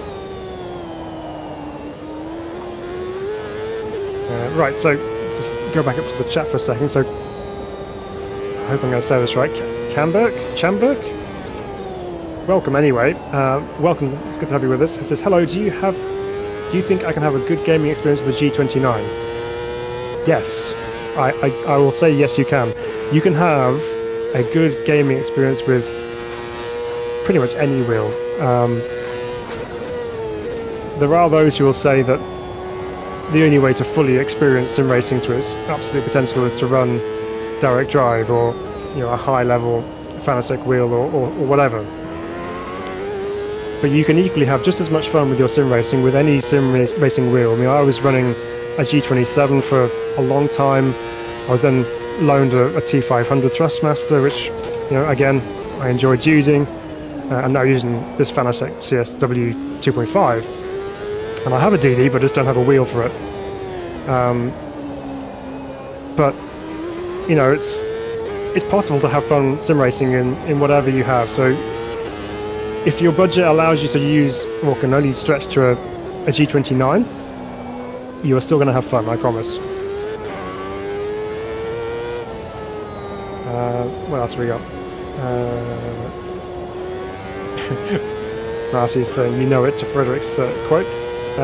Daniel O'Neill. I tell you what, these champ cars are so loud, I'm missing my alerts. Daniel, thank you for subscribing. Really,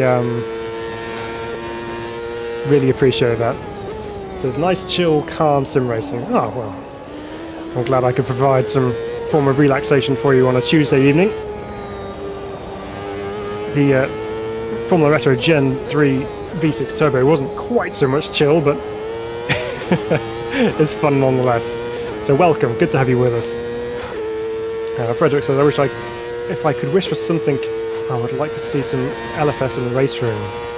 Any changes in physics in the new AMS update? Yes, so part one of your question, want to see some more Live for Speed in race room? Don't worry, it's coming.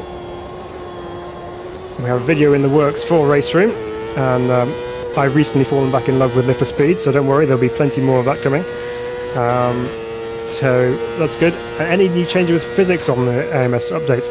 There are some changes to some minor tyre tread revisions for some of the cars, which I think includes Group A touring cars, pro cars, and Another one. I think I want to say Group C, but I'm not sure. I think it is. There's a couple of tread revisions anyway, and then there's some major default setup changes as well for a lot of cars.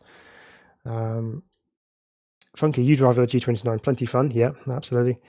Would love a DD, but it ain't happening anytime soon. Yeah, they're expensive, aren't they? I mean, I was fortunate to have one sat down here, but I just don't have the wheel rim to use on it. So it'll happen at some point. At some point, we'll have a wheel to use on it, but at the moment, no. Kevin says, I had a TMX for a few years and it was fine. Yeah, absolutely. GSM Dad, even if we can afford a CSLDD, they're not shipping till June from what I can tell, and of course 20% VAT to the UK too. Yes. Yeah, there's a big availability issue with a lot of wheels. I mean, it's just sim racing is just so popular at the moment, it's hard to get anything. Right, so we run quite a few laps with the Ford Cosworth engine. We haven't yet tried a Honda because this only has a Honda in the Reynard, so that one's up next. We have the good liveries, or cool liveries, depending which one you want to look at. And then a nice white and blue striped version. So we'll go with the good number 27. And we'll give that one a try. Divot, welcome Divot. Entry-level wheels feel really good after being dialed in properly. Yes, you can tinker with a lot of settings. And you can actually make it feel a little bit more to your liking as well. So you won't get the full brute force of a direct drive wheel, but you'll feel enough force feedback to make it worthwhile. Kevin says, I'm driving the same car and was agreeing that it's easy to drive. Then I spun and hit the wall. Fatal error. I make that error all the time. Charlie says, you can totally have fun with a G29 or T150. Yep. Try out sim racing and see if you want to upgrade. Yes. There's so many people I'm seeing now, those who jumped into sim racing during lockdowns and things, bought high-end equipment, and now they're looking to sell it because they don't have the time to use it, or they've lost interest or whatever. So there's probably some good deals to be had on some equipment out there at the moment, unless there's those who are trying to cash in on sales. Anyway, right, Honda Power. Winner of this year's Formula 1, or last year's Formula 1 Championship with Honda Power. Let's see what this one's like.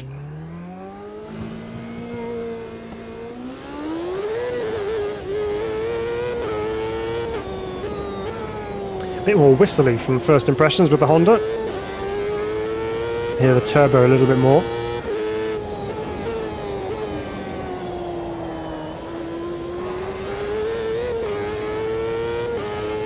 So Kevin says, you don't pay the VAT when you buy the DD, but you have to pay it when it enters the UK. Yes, so you pay the shipping duties when it arrives in the UK.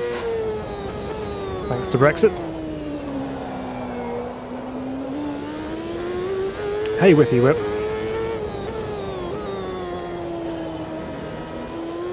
Yeah, basically saying the same thing. So yeah, the VAT's, rather than paying for it on checkout, you pay when it enters through customs.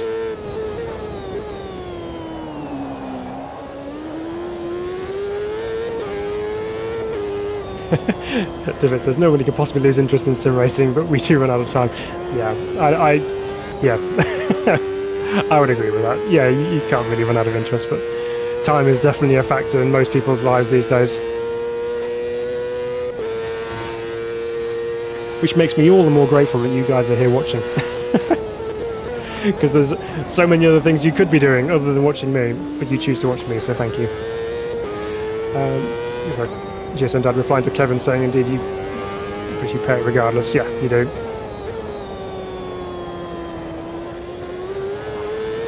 Yeah, customs, you like to get their pound of flesh, yes. Yep, but it's a necessary thing. Just how it is, unfortunately.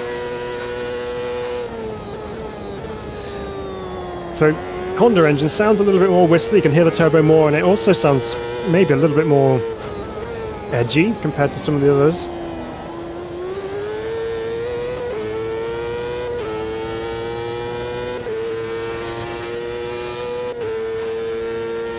But again, with the other Reynard running the Ford Power, nice to drive, and same easy accessible style of driving. as long as you keep the tyres on the tarmac. Okay, we'll rattle through the other two variants as well. I suspect they'll probably be similar to the other versions, but nevertheless, we will give them a try because we're here to review it and we need to drive them. So Mercedes-Benz power, livery selected. Quite like this one here. It's got a nice colour, got a nice yellow 20 and 21, and then Play Hard, which is Player's rip-off livery. But I do like this livery, so I'm going to go with that one. And let's go again. David, thank you for subscribing. I'm just really humbled by you guys for subscribing. I really am. You are all awesome. Thank you so much. I really appreciate that. It's 1.01 now. That's the thing is now the number when it updates is not going to change as much off as is visible to change. Thanks WhippyRip for congrats on the 1K. Awesome, isn't it? It's so cool. You need something on them white walls now. I know, I do, don't I? It's a bit bare back here. Give some suggestions. What should I put up on there? Get your suggestions in the chat. Right. So what are we? Mercedes power, that's right. Don't worry, this isn't a hybrid, so it's not going to be OP.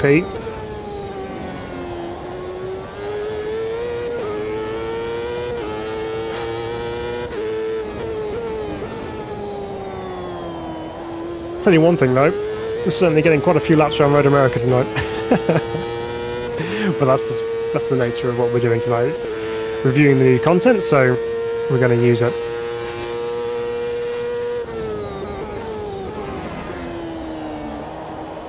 I mean, look at that. On cold tyres, you can just slam the brakes down through the gears, get it stopped and turn in for the turn 3. Top of the hill, not so much, but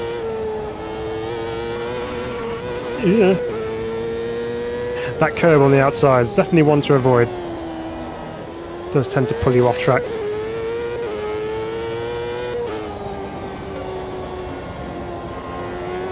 There we go. Pick up a nice late apex and off we go.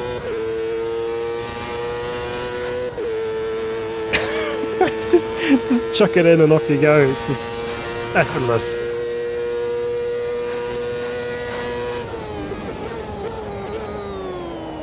Okay, that was a little bit too late on the brakes.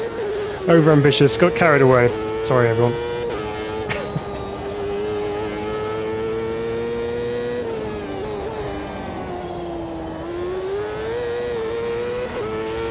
Yep, feels good to drive, and again, sounds, can't complain.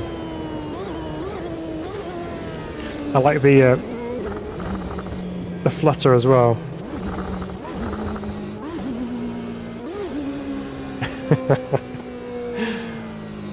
Yeah, first class sounds, excellent stuff. Right, that's the Mercedes version. Old Mirror 64 subscribe now as well, guys. Thank you. You're amazing, all of you. I really appreciate that. Welcome to the channel. I hope you enjoy your time with us and enjoy watching some of our content. And yeah, it's good to have you with us. Right, final champ car being the Toyota. And then we will open up a lobby and you guys can come join us if you want to. Get your suggestions in now while I drive this one. Let me know what cars you want to drive and we will get a lobby up and running. So here we go. Toyota. Oh, didn't even look at the liveries. We'll look at that afterwards. But Toyota power this time.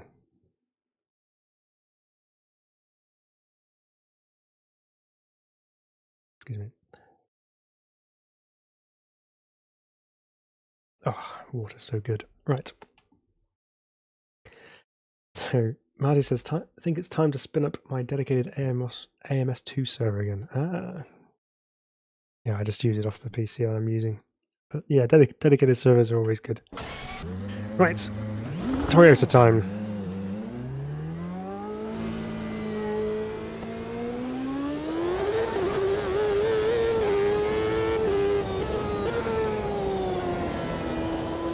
So if you're watching this and you're kind of finding it hard to tell the difference between all these different champ cars I'm driving other than the livery and the name, I can forgive you for thinking that. There are very, very subtle differences. It might not be coming out over the audio on the title, on the stream.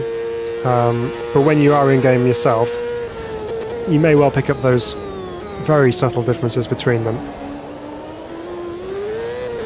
But it does give you some good options in terms of recreating seasons with the different engine manufacturers as well.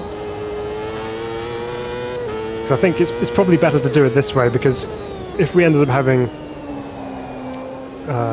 Formula USA, which had two cars, a Reynard and a Lola, and they were just running the same engine but with lots of different liveries, I think it'd be nicer to run it and have the different Toyota, Mercedes, Honda power engine units in them as well, just for,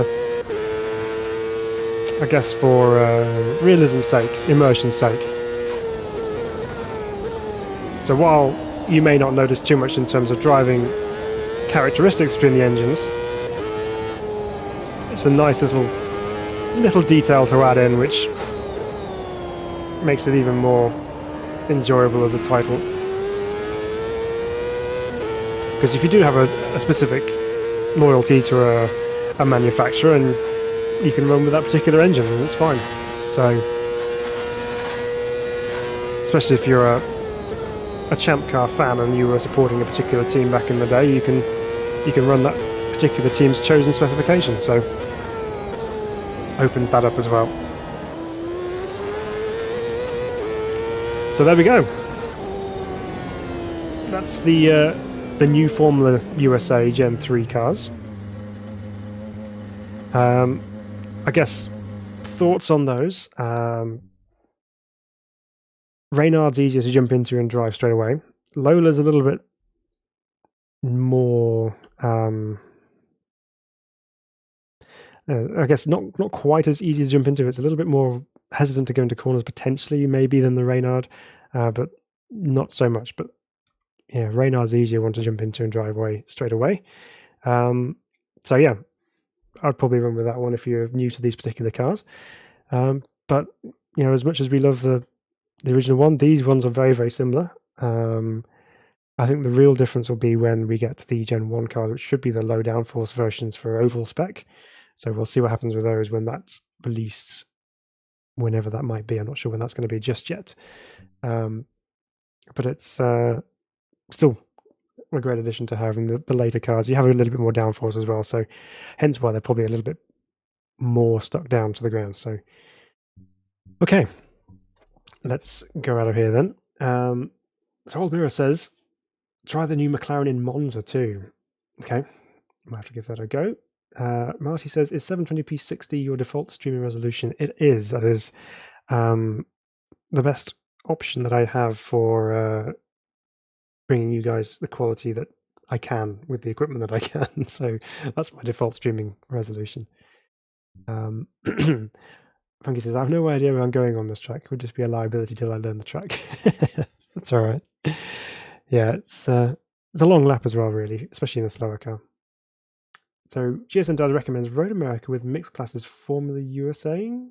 Yeah, we could start off with Formula USA for a bit of a blast if you want, seeing as it's the new stuff. I'm sure people will be down for that. So let's do some of that. Let's load into multiplayer here. Evening, Gareth. evening 1.01k Phil. Thanks very much. Yeah, no, it's good. How are we doing? Right. So as expected, there's a few Road Americas on there, so let's create a new one. Oh, look what we've got here. We've got the Fusca and Ibarra. What a combo that is. What a combo. Right, so we're going to call this SRB Community Race. There's going to be no password on it, so it's open for whoever. Race ready input. Yep. So what should we do? I think 10-minute race is what we were doing last time, which seemed to work. Let's make sure the settings are okay here. We'll do it in sunshine. That's fine. 15 minutes of quali. think all this would be pretty much as it was when we were using it, so that's fine. So let's do Formula USA Gen 3 cars. Oops. What does that say?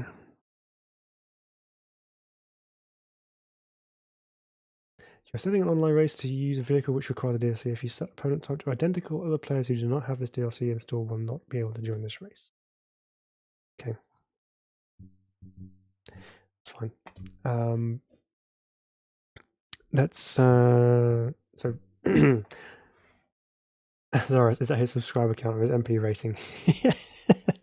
I have not done much in the way of ranked stuff on Automobilista 2, so please do not read too much into my my rating license up here. I've not done nothing with it. I think we've got yeah, so multiplayer rating is off, so don't worry, it's not going to affect your rating if you come and join the race with us this evening. Same class will do. AI opponents, we'll just leave it open for everyone to come and join in. So we don't want to Ibarra. Let's do Road America, as that's what we're here for. And we'll run it. We'll run it in summertime. Okay, so okay, select that, and we'll start the lobby so people can come join in, and then we'll choose our car.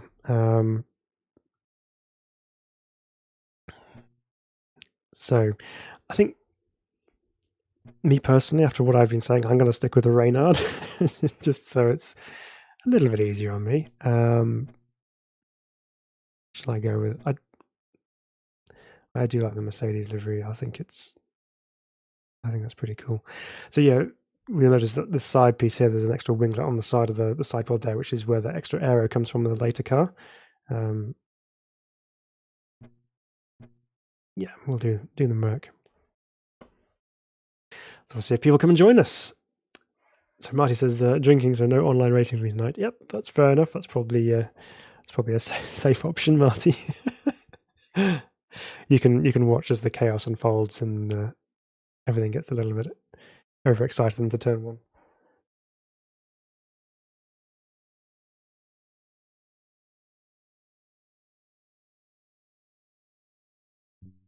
Right, GSM Dad's in with us. There we go. Going for the Reynard Mercedes as well.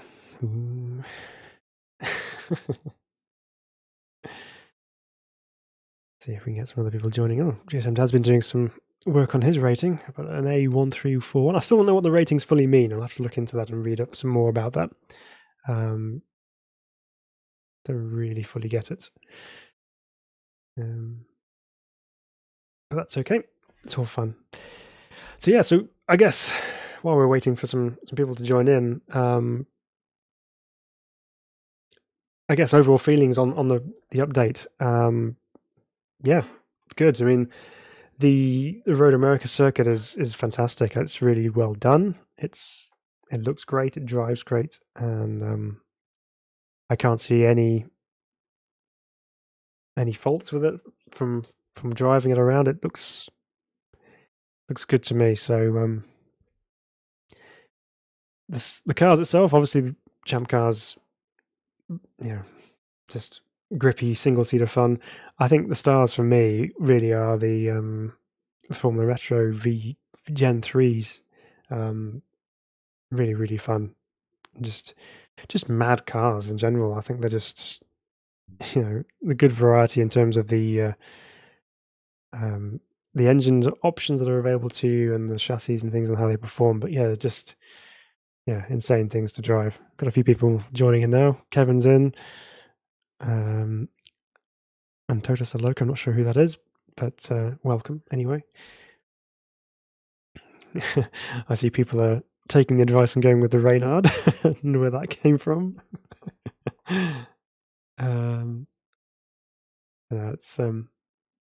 It's cool.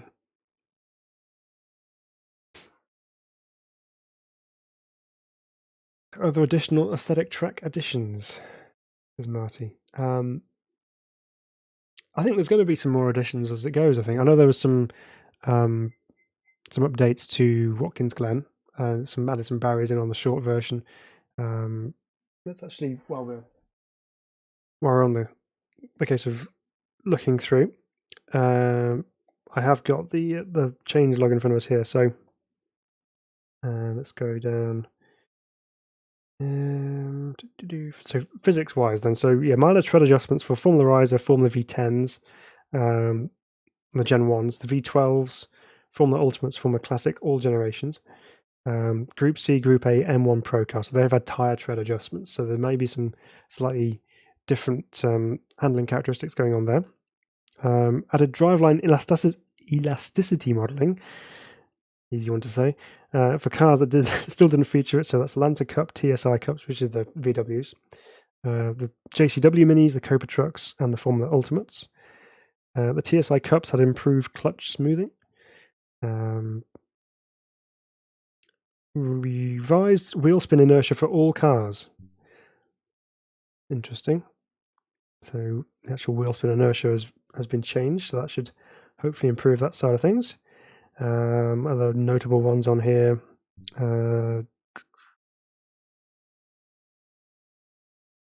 Adjusted the Corvette C3R final drive ratio, so that'll be an interesting one to see how that goes, if it's much better in a longer straight. There's some other things on here. So they've added clutch damage and heating model to the modern GT cars and some F1 cars as well. And yeah, so here's your updated default setup. So that includes M1 Pro cars, Group A's, GT3 all cars, Corvette C3R, Porsche RSR 1974, Ginetta G40s, the Porsche Cup cars, stock cars, Mercedes CLK, the AJR GT1, so P1s, the MRXs, and the Rocco as well, and the F3s. So quite a few default setup updates. And yeah, so a heavy list of updates going on. Okay, so we've got a few people joining in here. So let's vote to start, and we'll get things going. We've got 15 minutes of qualifying, so hopefully some people can join in with us, and we'll go and have a spin on track. Hopefully, not literally, but then with these things, that's pretty hard to do, really. He says, having completely jinxed himself for this particular race. So we'll do some Formula USA car racing now, and we may do another one afterwards for some Fuskers. I think we owe it to the channel, to the subscribers, for some Fusker action. I think it'd be rude not to, so we might do that next. There we go. So it's going to load in 8 seconds time.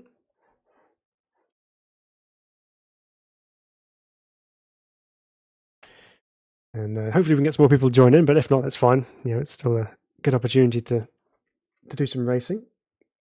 So we'll see how we go. But yeah, overall, I'm impressed with the update. It's again, Riser are just pushing out content which really, really works. So it just keeps bringing more and more life to the title, and it's really good to see. So we're all running the Reynards so far, and again, got a variety of different engine manufacturers. So we're in qualifying mode. This is something we didn't do when we were testing the cars, and that is remove some fuel. Not that we have much, because we've only got 6 laps anyway. So take that down to 4 laps, and there we go. People are going for it. Attori Sapienza Mad Driver Monza 91 just updated as well. Okay, I think I did see something about that. Can't remember what it was. Oh yeah, it was some advertising hoardings and some other bits and pieces, trackside details change, wasn't there? And some folks will likely join during qualifying. Yes, we've got another couple of people. Someone's joining with the Lola. Right. Let's... oh, of course, we have auto pit lane on for some reason.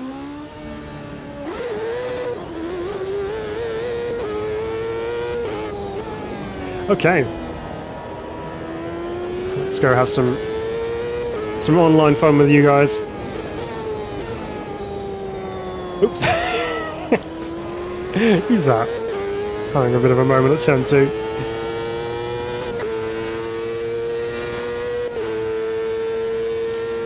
Down the tunnel of Armco fencing, catch barriers.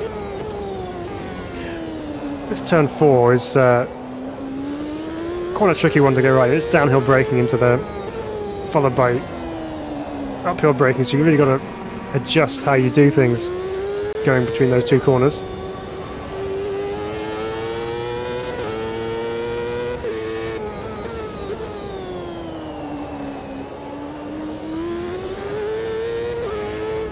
So just need some tyre temp before we have a go.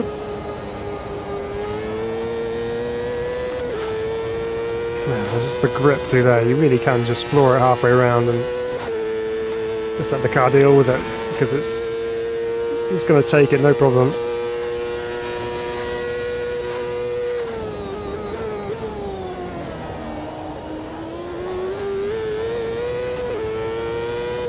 There we go, feeling a bit more confident underneath me now, so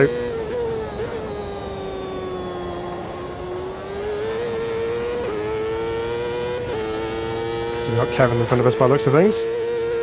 Let's go get him. Let's have fun, says Marty. Yes, let's do this.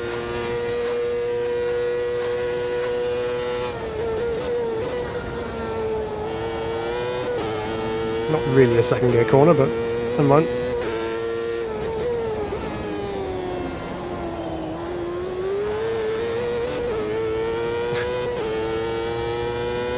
Not quite sure what happens if we get up behind another car, whether we have a bit of aero push in the fast corners. We'll soon find out.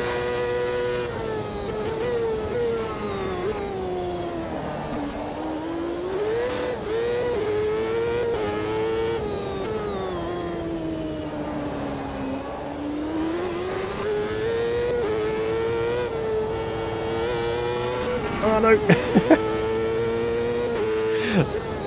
So, track limits are quite lenient around here.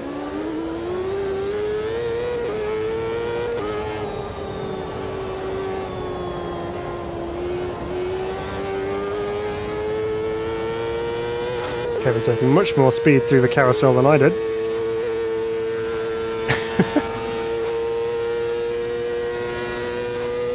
He's going to accuse me of using his toe to assist my lap time.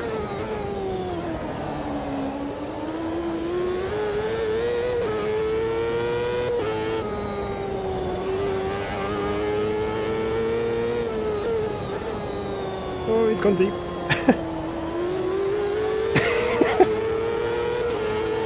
Hi, Kevin. Can use my toe now.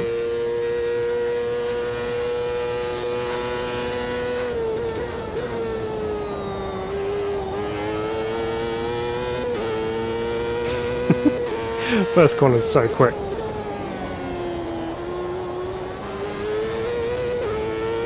Hey Gareth, if you're still watching, this is your hunting ground, isn't it, Road America? Many a lap spent around here.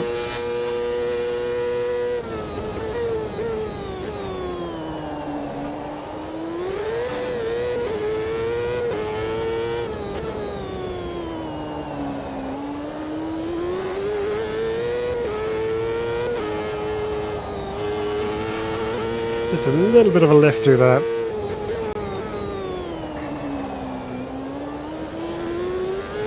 Rumble motor kicking in on the brake pedal going into there then.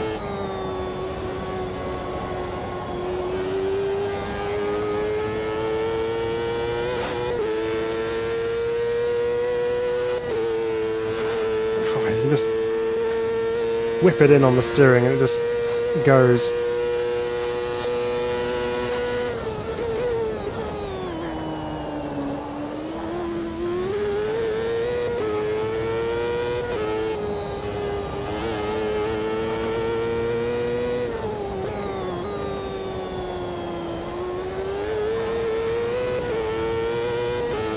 Well, that's a lap of Road America, mostly holding your breath, as we go 1.4 seconds quicker than our previous best.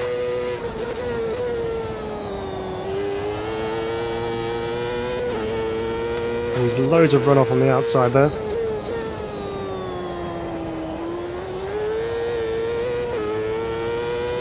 So we're doing a 1 minute 40.2 as our fastest lap. You probably won't be able to see that underneath the camera in the left hand side there, but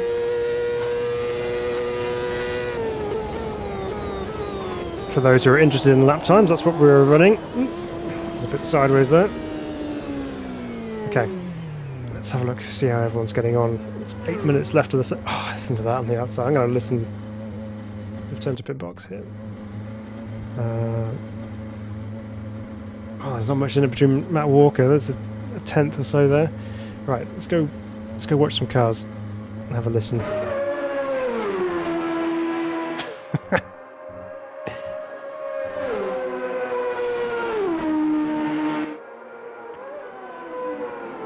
It's a little bit of a lower sound actually,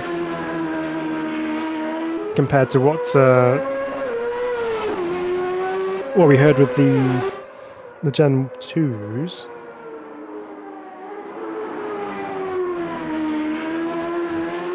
So which one's going to say what engine that one's running? See if I can spot the name on the bodywork. That one is a Honda powered car.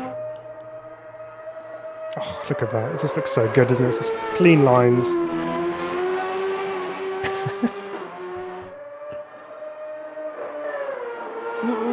Yeah, that's well saved. With a Honda engine car. Ooh, there's the grass. It's one of the Ford engine cars.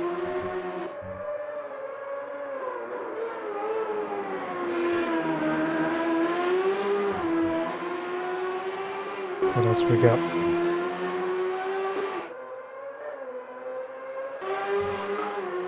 And we're in the Mercedes Golf liveried car.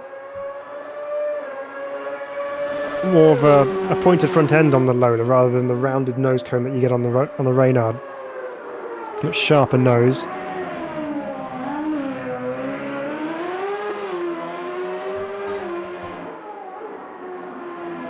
This is Reload we're watching here. We've got Dizzy Spell and his Reynard, his Mercedes.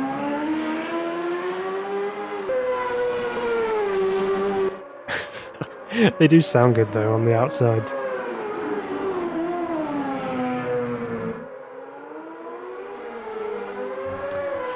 Tied to the top, only 800ths in it.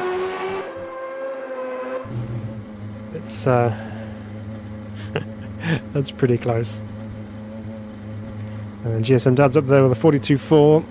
Kevin's there with a 43.0. Stephen says he's gone to plaid. Marty, this track has less visual braking / corner clues. Yeah, it does. It's got a couple of boards in some places, but yeah, it still has a little bit of, a few less visual clues, especially when the trees are all in winter time. So, guys of Lexus Golf, yeah, no, it's I don't I didn't really associate the Golf livery with Indycar, but yeah, it's there anyway. So. Gary Allen has just subscribed a few seconds ago. Thanks, Gary. Thanks, Gary. I really appreciate that. Thanks for subscribing. I really appreciate it. It's so good of you. Welcome to Sim Racing Bible. Hope you're enjoying the action this evening and on the review of the new content. We're just doing some online racing with some people. I've got a bit more of a grid going now. Got 14 of us. Someone else has just joined in. Rocco's in with us. Says, hey there. How you doing, Rocco? I think we're all in for it now. I think Rocco's pretty rapid. Oh no. Somehow clinging onto the top spot with 4 minutes left of the session. Steven says there'll probably be more detail added to Road America in a later update. Yeah, I'd say so. I would say so. Because because I know they did that with Watkins Glen. We'll go out and do another couple of laps.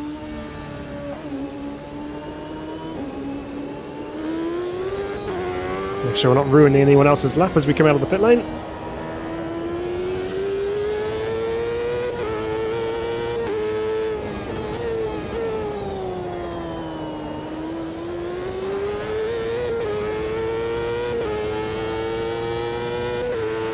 Down underneath the bridge.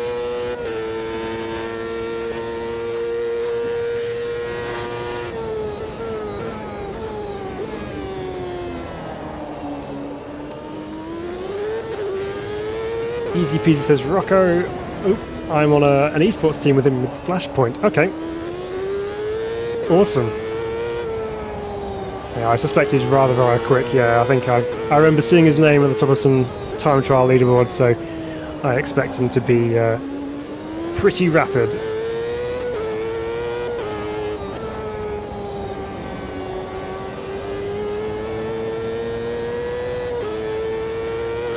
Hi Gary, thanks for commenting. Says we'll update AMS2 later. Also from the UK but living in California now. Oh excellent, well done. Whereabouts in Cali are you? How are you finding the difference? I bet it's much warmer over there right now than it is here.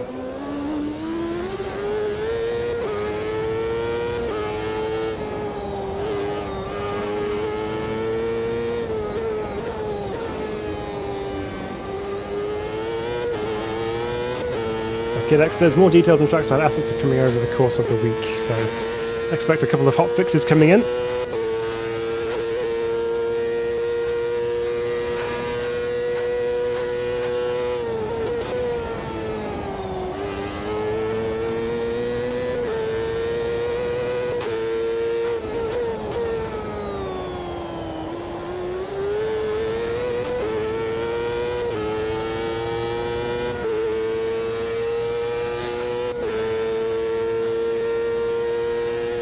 San Jose, okay, nice.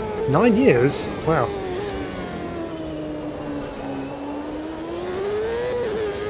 You're obviously enjoying it to stay there for 9 years, so that's cool.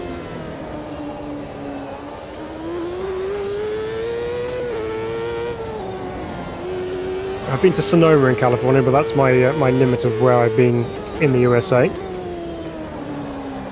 Sonoma being amazing. Big steering lock angle going on with the car ahead of us.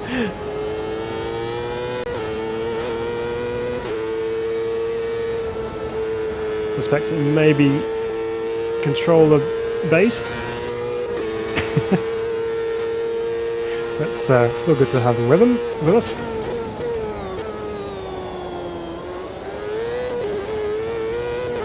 Yeah, a bit of a cruisy lap that one. Let's see if we can push and go quicker this next time around, although we've only got 37 seconds, so we probably won't be able to get a lap in, but good practice nonetheless.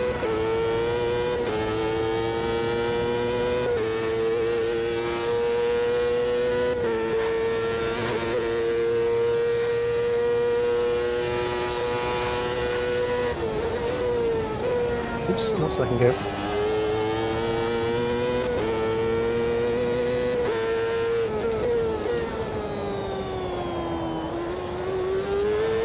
DJ Mace, hi, how you doing? I had a bug where the new F1 car's livery or body would disappear for at distance. Oh, okay. Not seen that. Is that on a standard monitor or is that VR or?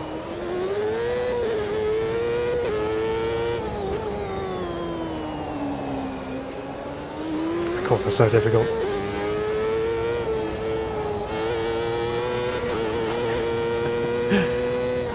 Well, it's safe to say this isn't going to be a quicker lap, even if we did complete it. But so far, we're still remaining at P1. I don't know how that is happening, but that's probably because Rocco's not set a lap time. There we go. So, yeah. So Gary says, enjoying your relaxed streaming style. Oh, thanks. We're trying to keep it nice and relaxed around here. We're not too serious with our sim racing. We like to have a bit of fun with it. So, yeah, nice and relaxed. That's all the main thing. Yep, been down to Sonoma and down to Laguna Seca, as they are the local tracks. Yes, yep. Sonoma's amazing. I've driven it in a Lancer Evo 10 as part of a couple of days performance training with the Sim Raceway team down there. That was an amazing experience. But yeah, incredible racetrack. Absolutely loved it. So we're going to continue here. Let's. So we've got 10 minutes, and we're running 1 minute 40s. So we're going to need lots of fuel.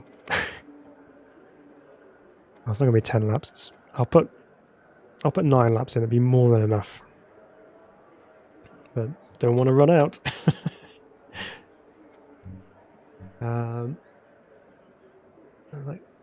So it's on a monitor, DJ Mace. Oh, okay. Was driving the Mclaren difficult to tell with the bodywork? The bodywork of the livery. Okay. Oh, is it not just the screen? Because the mirrors are attached to the side of the screen, so you don't actually see much of the actual bodywork of the car anyway. Yeah, a bit of an interesting car, that one. So here we go. We have 15 cars, including us, on track.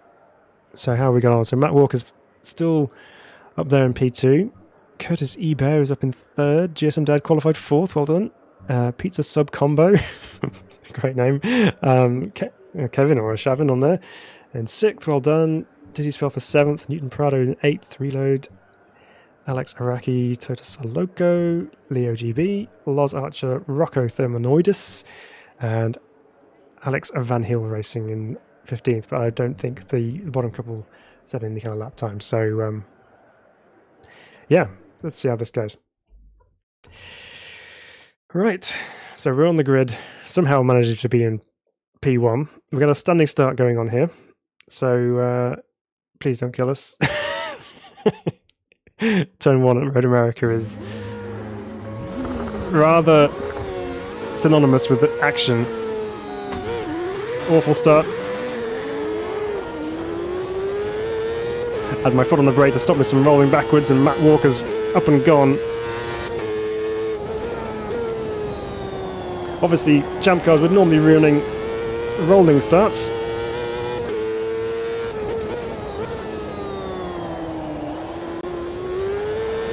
So, question now is, let's see if we can keep with Matt and see if we can be there in case there's any errors.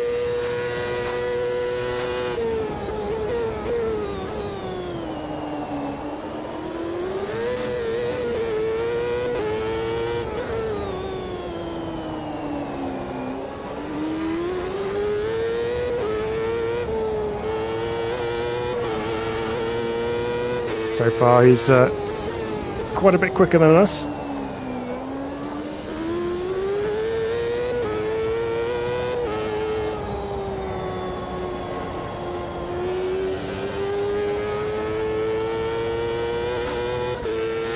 No damage is off, Marty, thankfully.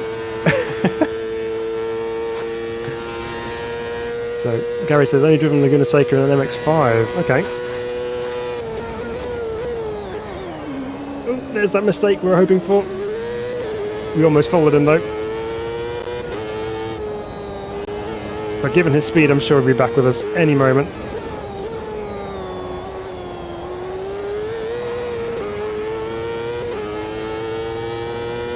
Easy peasy says take the inside line and be safe. Yeah, I had to take the inside line because I was holding everyone up off the start.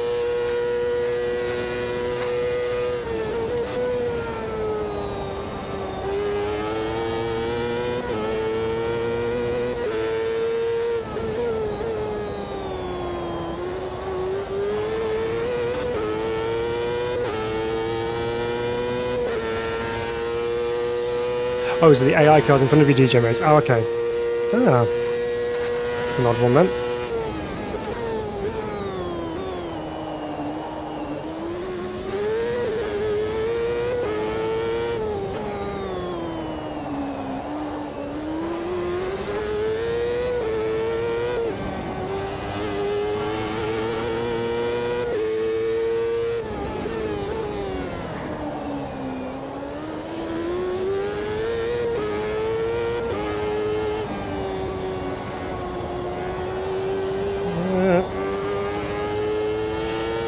A bit too much speed through the first part of the carousel there. It was causing us to wash out. And to wait to get on the power. So easy pieces. I hate damage on in open lobbies. Yeah, we leave damage off just not because we're afraid of it, but more just because it gives everyone a chance to carry on if they do end up in an accident. It's always best to allow people to continue on and enjoy having a bit of a race even if they do get knocked off. Yeah, Matty's still with us.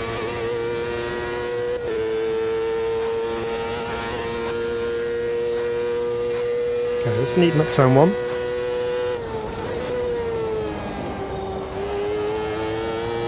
That's up. One application of throttle all the way through.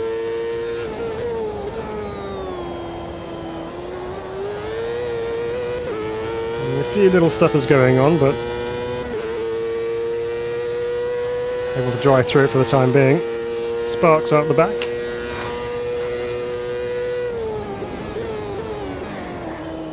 A little bit of a lock up too late in the brakes into there.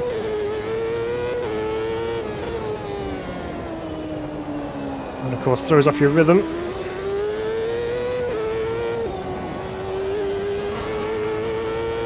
And all of a sudden Matt's right with us.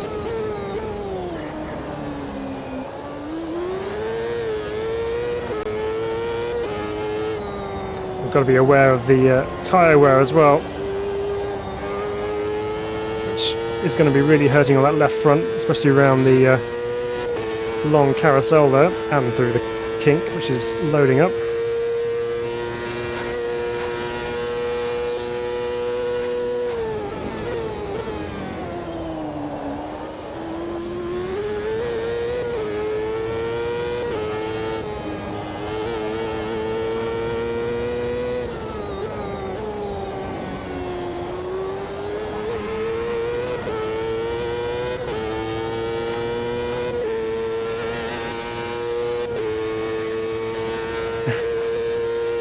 Okay, we managed to pull out a little bit of the gap there as well. We've got 4 minutes to go.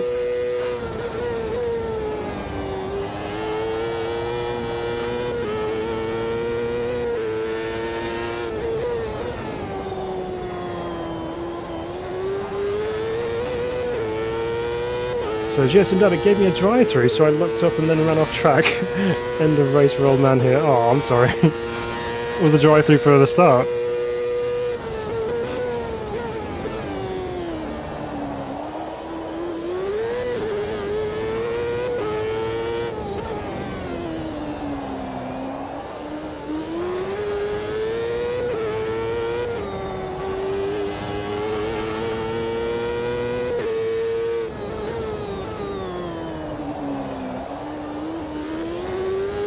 Soaring away at the wheel through there.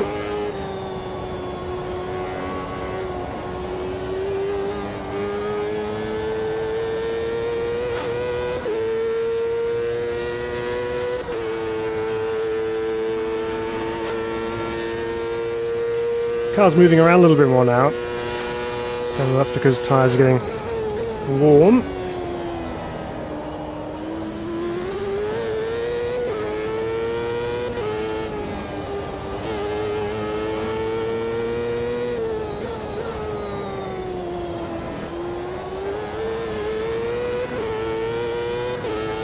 We're just catching up here. So DJ May says, I'm sure this track will get fleshed out with more trackside detail. Love AMS2 by the way. Yeah, it's good.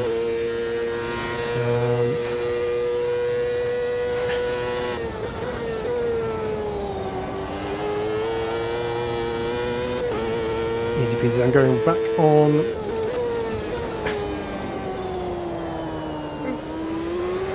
Going back on once my VR optician lenses come in. I'm going to Valve Index, but refuse to wear glasses and scratch the lenses. Ah, okay. Yeah. Valve Index is supposed to be pretty good. Big curb strike on the inside.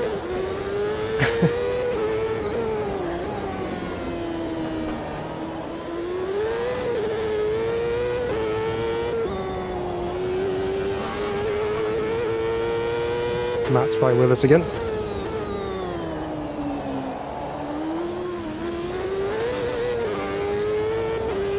Oops. There's a track limits warning.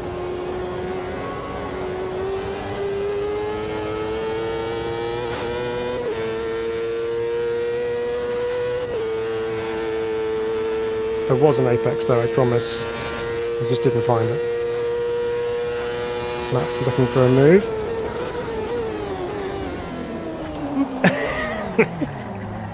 And there it is.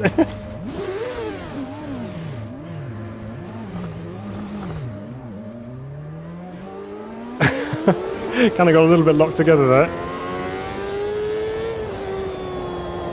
Don't know whether I didn't give him enough room. Maybe I turned in on him. Sorry if I did, Matt. I think I left some space.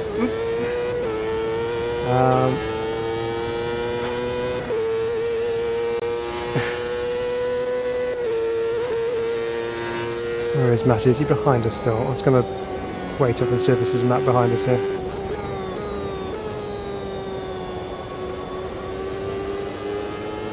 No, it's not. It's Kevin.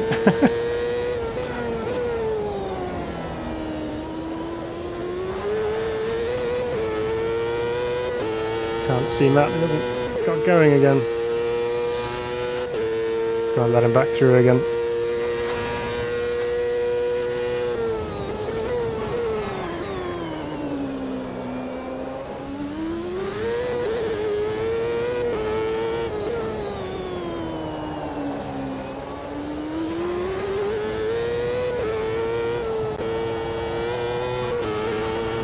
Okay, well, we're back to third. Let's see if we can close back up again. We've only got 24 seconds, but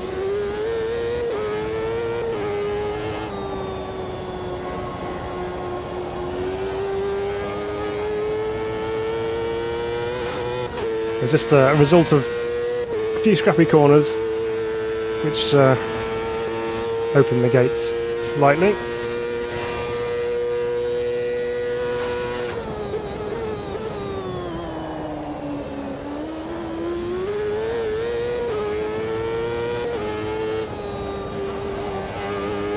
Might be able to get another lap out of it, maybe.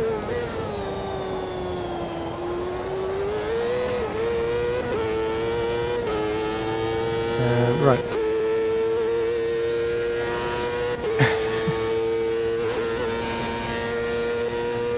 There's some good close battles. It's a shame that end with a little bit of a tangle, but here we go. It's closing up in front of us.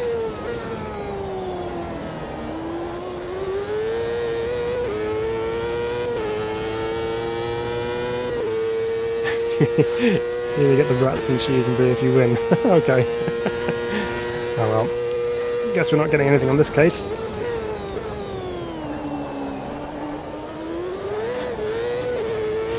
So, what we've learned from this particular race with the Champ car is that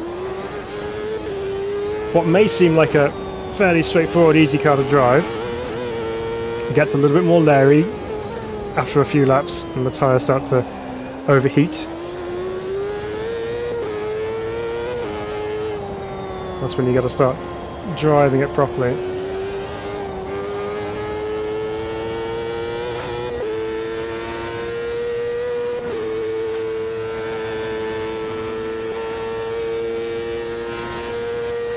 So we're still on for a podium though. Not that it really matters.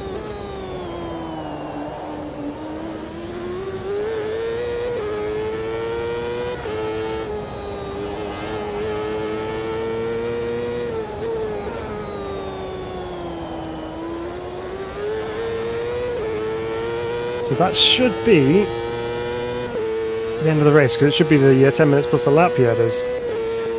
And there we go. So P3 in the end. Not a bad race, considering. Pizza sub combo for the win. Well done.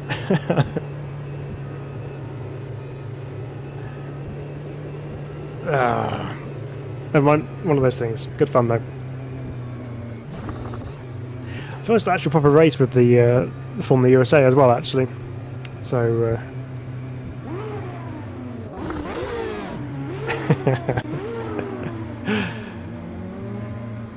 It's Kevin behind us. Who's that one? Up alongside us? That's Rocco.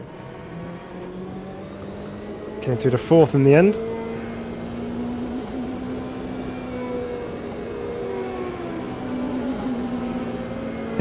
Peter Subcombo says in the chat on the screen here, you could say I won by a foot long. Oh dear.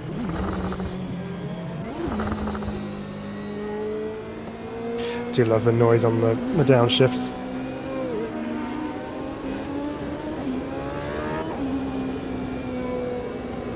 Right, well, let's get down here as we've got some space. Let's see if we can go for some donuts.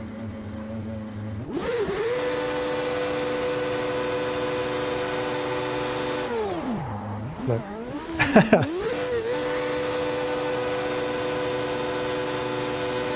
Interesting rev limiter noise going on there.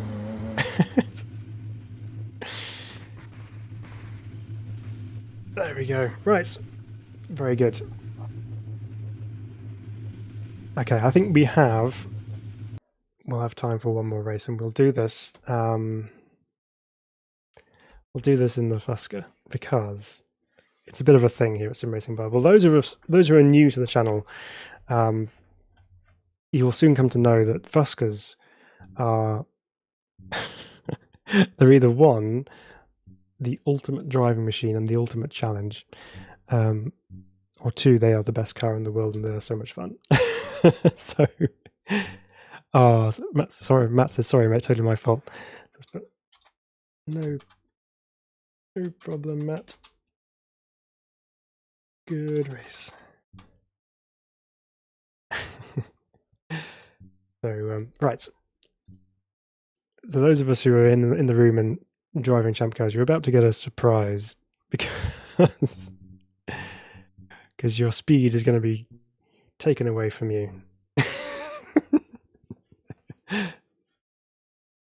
We're in the Fuskers. See how many of you stay. But yeah, so we're going to give this a go. But yeah, Fuskers have a real reputation on the channel for maximum fun. Now this stemmed from when we were doing a challenge around Bathurst to see what lap time every single car would set, and then we'd put them up against each other and see how they all stacked up, basically. And we were driving Group C cars around Bathurst, which should be terrifying, but easy, no problem, and a piece of cake. And it came to one of these things. We were trying to come down the mountain and we just couldn't do it. So, yeah. So we're going to do some Fusker racing because it's fun. Easy Peasy says, the Beetle is the best. It really is the ultimate test of man. So, is the blue and white Reynard Honda livery the faux driven livery from that awful film? I don't know. I've never seen the film. So I've probably saved myself from something there by not seeing that. But I don't know. I'm not sure. Easy Peasy says, don't burn those tyres out. Yeah. Yeah, you got to keep them in check. Funky's joined. He can't resist some Fusker action, can you, Funky? Let's go. Let's go.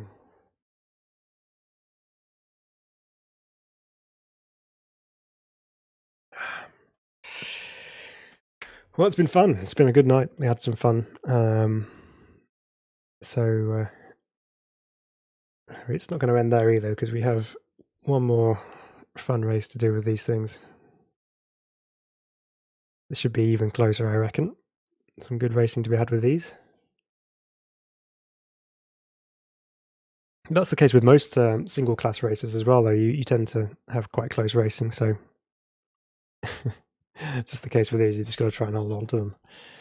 But they do like to go sideways, so we'll see if it's still just as fun. I'm sure it is.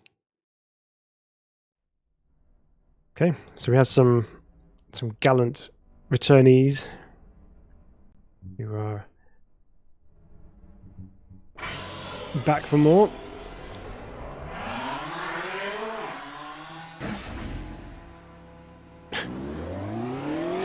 Taking a little bit of a interesting line out of the pit box, but that's okay.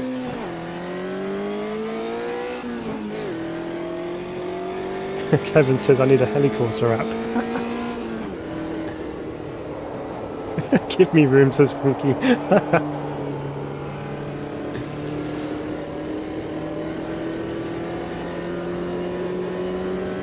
Right. Oh, that's having a slide through turn 2. So are we. Okay. I'm just going to go back here because I did see Rocco said don't forget to reset defaults after the update. Okay, yeah, I think that might just be in general. It's probably not anything to do with this car. So the downfall of the Fusca is downhill sections. Luckily, Road America is very flat.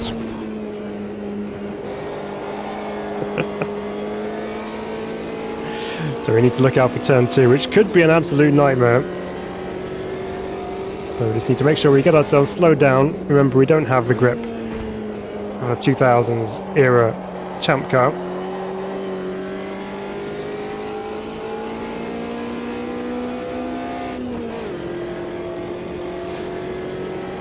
So that helicopter app, it's like a positioning app, isn't it? So you can see where cars are around you, I think.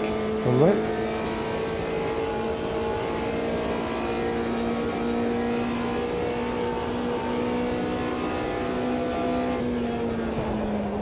Okay, on the brakes hard, down to second gear.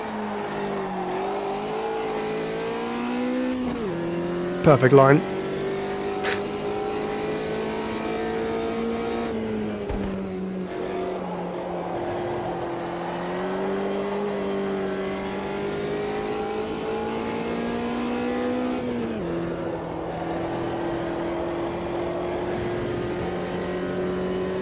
Yeah, Kevin, he says I'm used to having one in ACC and race room. Yeah. We have got a positional locator part of the HUD on, but only really just shows you how close they are behind you and what kind of side they're on. It doesn't really show you where they are if they're alongside.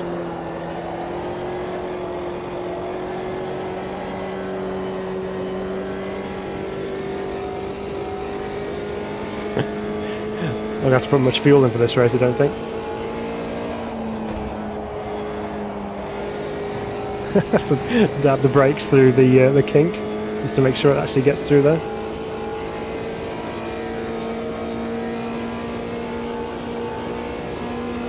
There's everyone. We're on track somewhere. Stop. The hazards of jumping from cars with grip to cars that don't.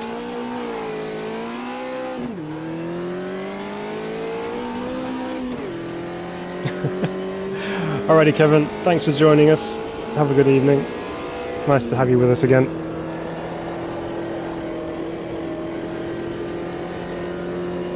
Easy pieces, I'm so tempted to get on.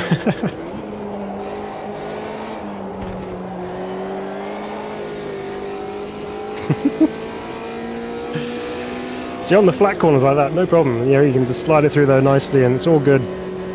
It's just when you add elevation change into the mixture, it just doesn't like it.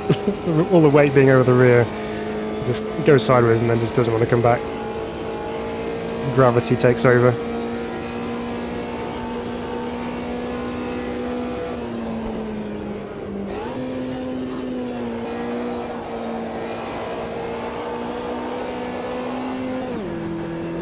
So we're now on a hot lap. Let's try and keep it on track through turn 2.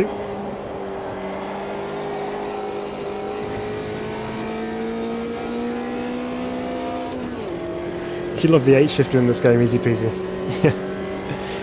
It makes things so much more interesting, doesn't it, when you have an H pattern? It's a shame there aren't much more in the way of options for sim racing H pattern controllers without going for the entry level options or the ridiculously expensive ones. Something in between would be nice.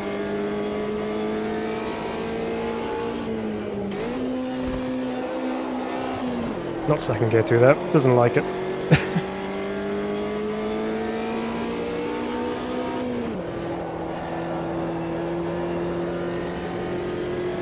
Yes, they added clutch damage as well. Yes, they did. So I've got to be careful with my shifting.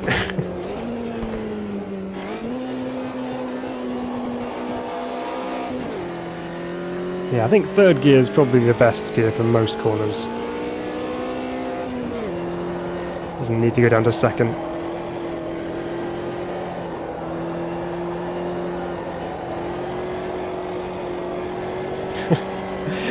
It makes the carousel, which is already quite a long corner, seem even longer driving this thing.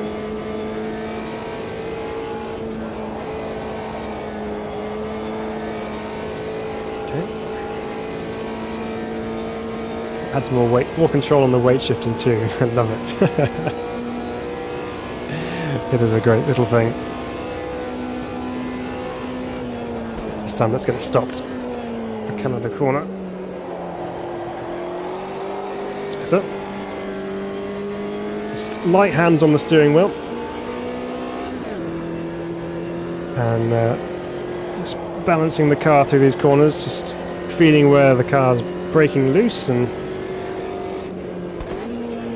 balancing it accordingly. Very nice. Steve says, "Are you doing the Saturday night? I had not got my rig set up tonight." Yes, we will be streaming on Saturday. I'm not sure what just yet, but we will certainly be streaming on Saturday. That's for sure. But I do want to do some more in the way of community races because they are fun.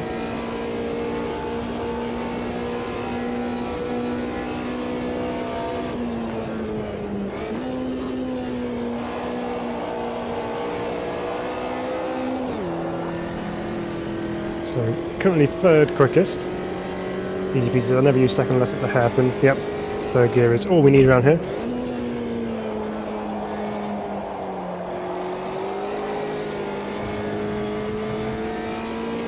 Really makes it so much more important to get a good run out of this corner onto the long straight, and the same with the carousel and then through the kink down that back straight as well, and the last corner as well, because you've got to carry all that speed up the hill.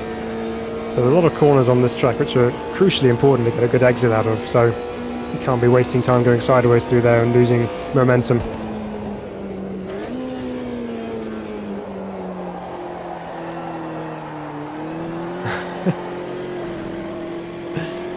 Yeah, I knew that was going to get knocked off.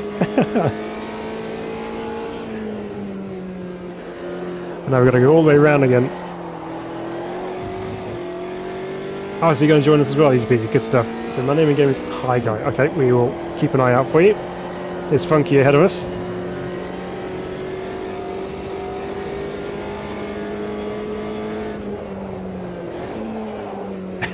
Backing it into the left-hander.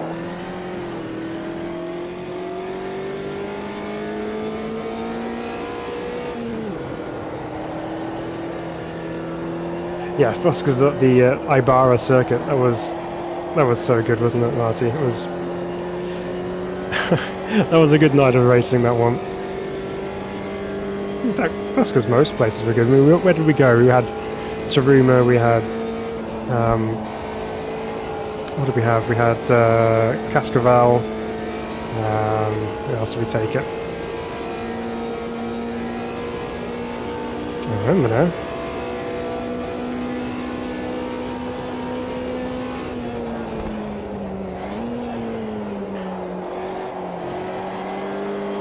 I love that there. You come off the brakes and then instantly the force feedback tries to pull the wheel to the opposite direction. You just have to start catching slides.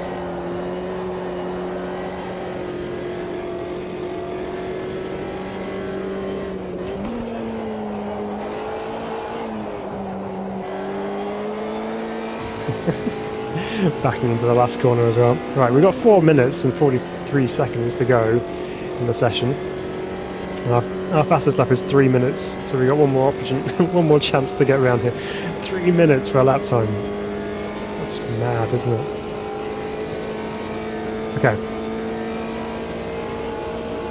So let's make this one count. We can't run off track on this occasion.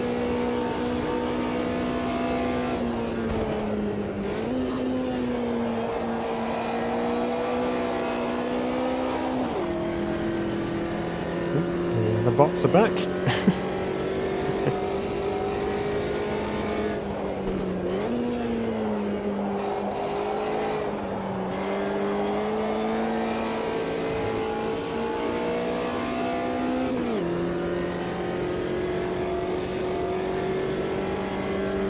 Down the straight we go, a chance to catch our breath after all that action from the corner before.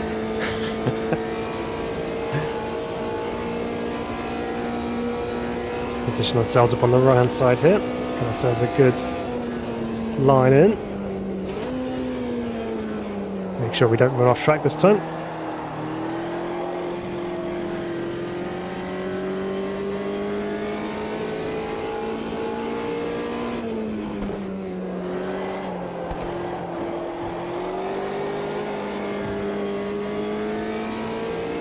Okay, so we're through that section.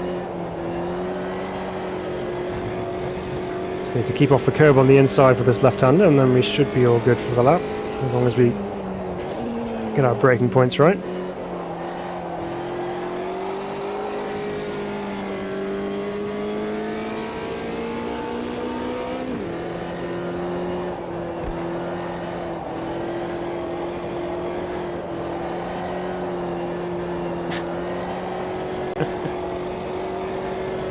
Not seen any split time checks, so I don't know quite how we're doing. Oh, we're oh no, that's from the previous lap.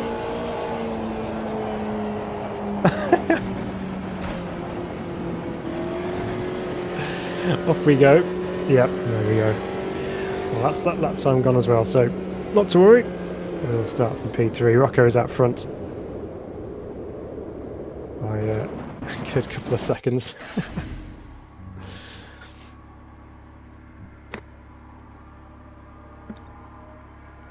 So how are we getting on here? So Rocco's out front, Loz Archer in second on a 3:01.4. And there's us, then Matt's behind us, a 3:05.8. GSM Dad's in there, 3:07.8. Funky's in there, 3:09. Dizzy Spells up there, 3:09 as well, close there. Alessandro Montero on a 3:10. And then we've got Brian Rogers, Paul J. Lyons, Pro Elite, and Robert Ewan on the grid as well. So we've got 12 cars for some Fusker action. Let's go have a watch and see how people are getting on. There's Loz on track. Someone's having a grassy moment in the background.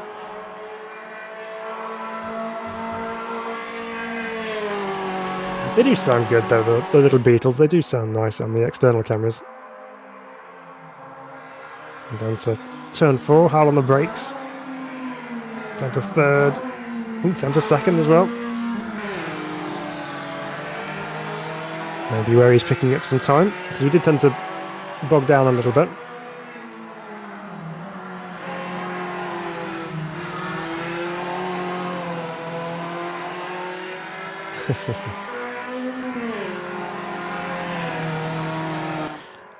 The cool camera on the inside of that corner.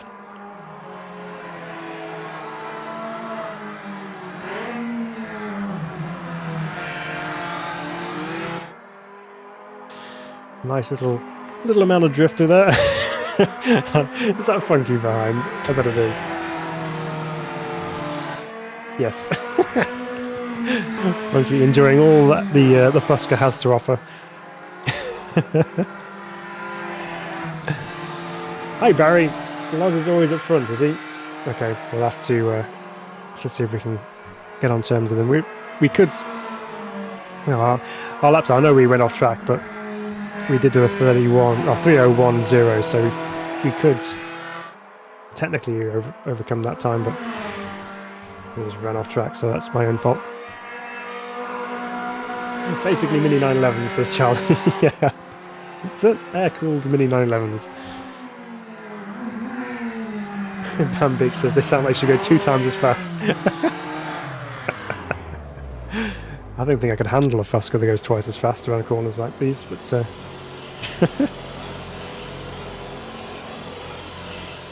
I hope AMS2 might include some more ARC. Love them. Yeah, the Aussie racing cars are good. We've only got the Camaro, haven't we? But nice to get some other options on that. Okay, so 3 minutes per lap. 10-minute race. I'm going to get 4 laps max. So I'll leave it on 5. Should be plenty. Plenty of fuel. In fact, we got let's reset that to default.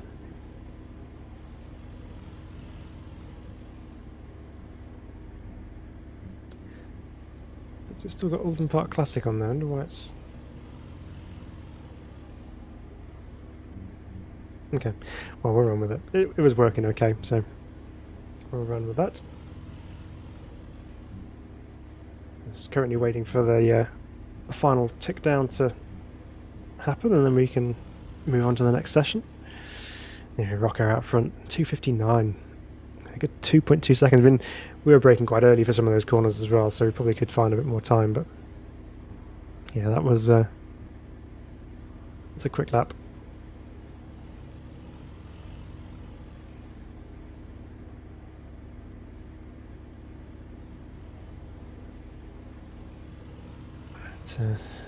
Okay, so we got 10 cars, so should still be enough for a bit of fun. Got some little battle packs emerging on the timesheets there. Rocco's going to be out on his own, obviously, but we'll have some fun anyway.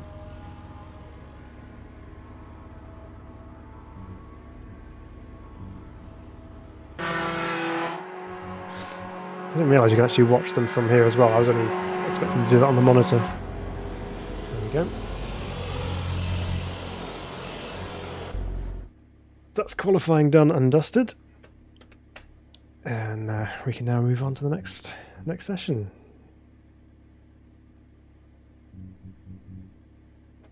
There we go.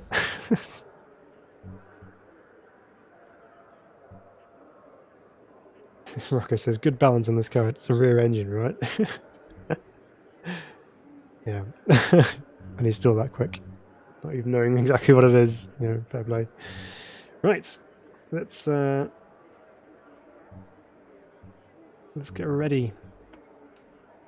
Do these have functioning lights? I don't think they do, unfortunately, so yeah, night racing would be an experience. We might be able to manage it at Daytona where they have circuit lighting, but if you took it anywhere else which doesn't have the circuit lights, I think it would just be like a flashlight tag, to be honest, but without the flashlights. Yeah, it would just be a tag or conkers, depending which way you want to look at it. Rocco's fine-tuning his setup, ready for the race. There we go. Right. Let's see if we don't fall backwards on the start this time.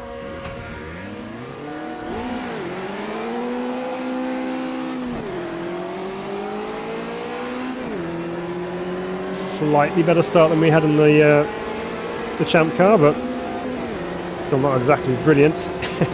Death races, Gareth. Yeah, no kidding. We've got someone to the left as well, so last of the late break-ins in turn 1.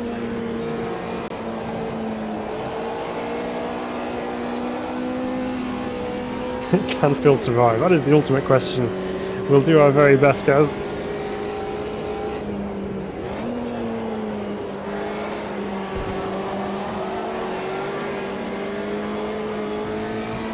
That's okay. We've tamed these things now. They're easy. Oh no! I had a bit of a glitch there as someone left the session. It's not something I've experienced actually in NMS2. I know people have talked about that, but I've not seen that until now. Right, Rocco's going to defend the inside from Loz.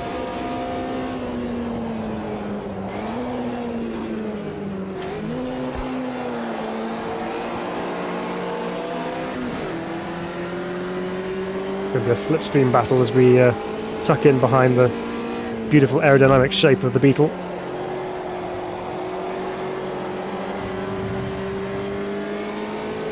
GSM Dad's in behind us. Some of those curbs do hit you quite hard if you catch them.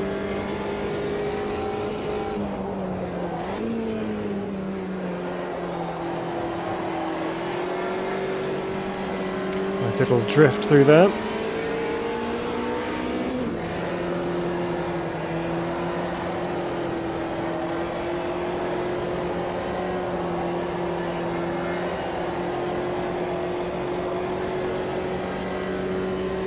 Probably take a bit more pace through there as well, actually. It's leaving a whole load of space on the exit of the corner.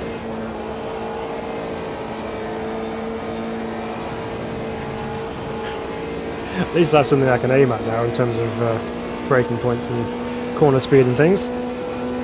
Not aim at to take out, obviously. I'll try and avoid that.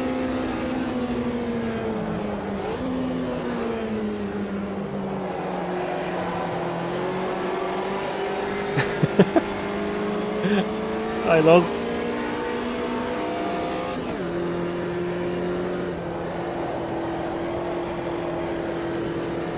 We're up to P2. Want to defend on the inside here, but that's going to leave us exposed for a run up the straight.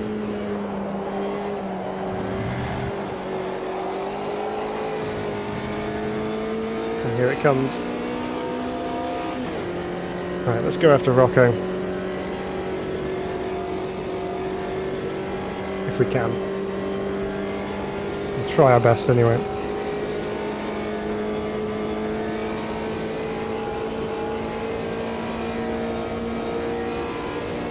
Right, one lap down in the books.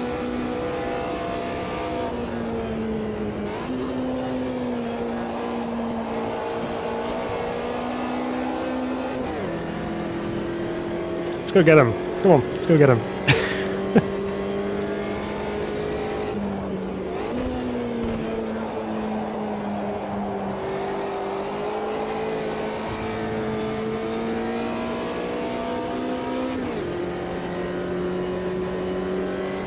Oz is following us.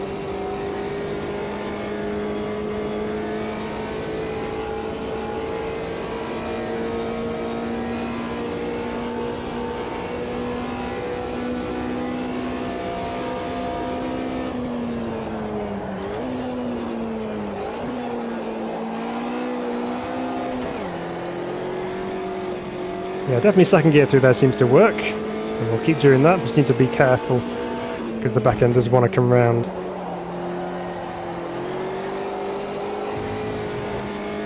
Rocco found the hard curb on the inside of that corner that time through, I believe. Through a big serrated curb, I think, because it's really quite violent.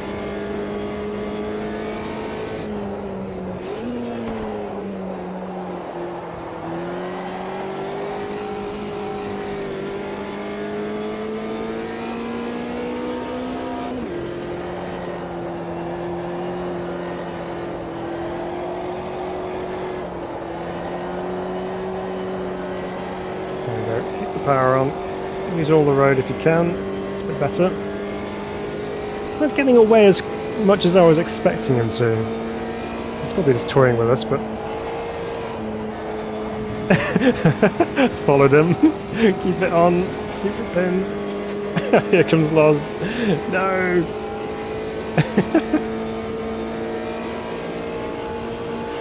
Yeah, he's going to make the move. I'm going to let him go. If he's going to go for it.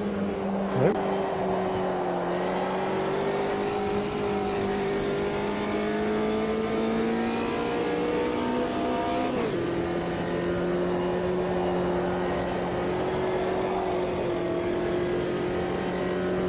Right.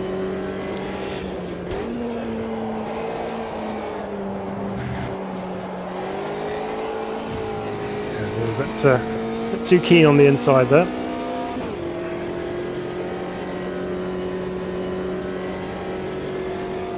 I reckon Loz is just trying to use us as a windbreak and try and work together, try and see if we can catch Rocco rather than battling and losing time. It's very smart.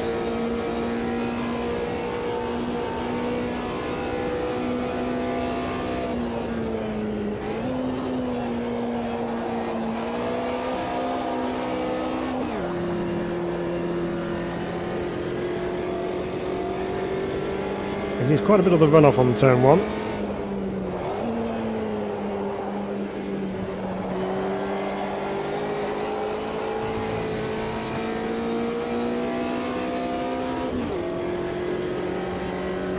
Still there.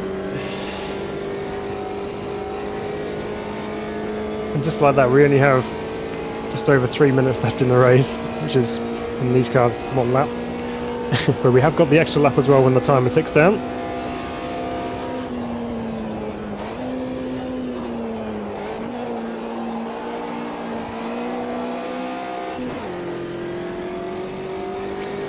under control.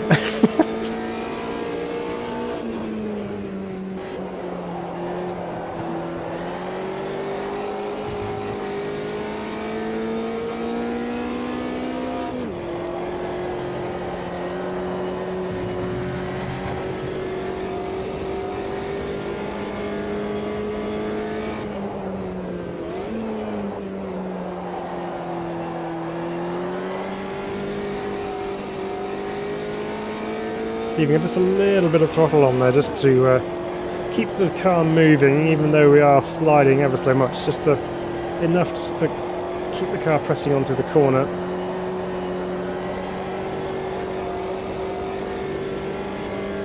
Rocco's definitely quicker through the carousel than we are.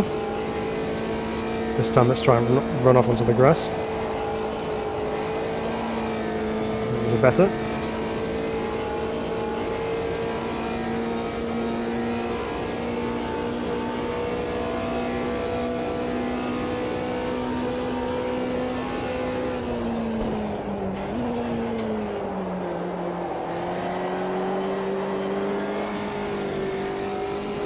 We gain some time back.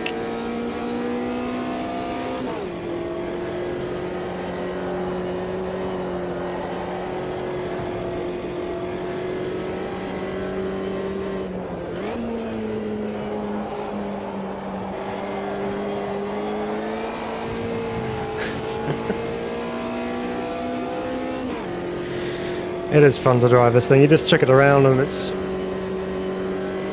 just happily slide anywhere. It's reasonably close though.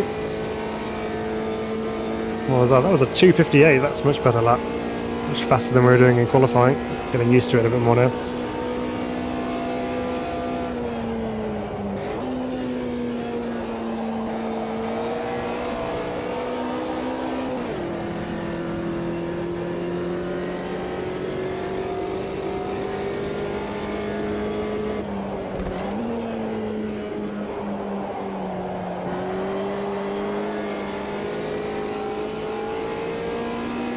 Thinking about it, it's 3 minutes and a bit plus a lap, isn't it? So might not have enough fuel going on here. We'll find out though.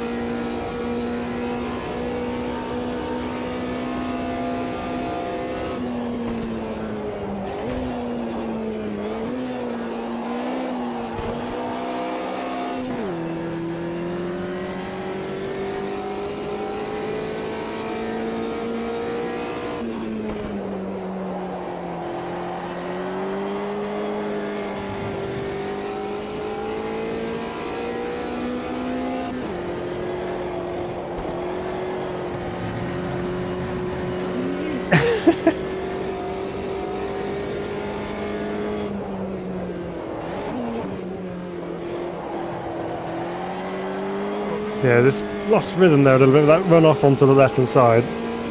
For some reason, decided to cross-get it down to second, but then instantly realised the error of my ways and took it back into third again.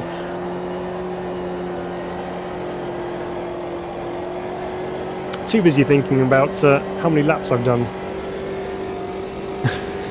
This is lap 3. Oh yeah, we should have enough then. Well, no, we've done 3 laps. This is lap 4. And then we'll have one more after this because the time has ticked down. Yeah, Loz is right with us now after that little moment. Hey SimRacer, is this Racing USA Part 3 or is it a free update? So the track is part of Part 2 and the 2 champ cars are also part of Part 2. But I think the Formula Retros are a free update.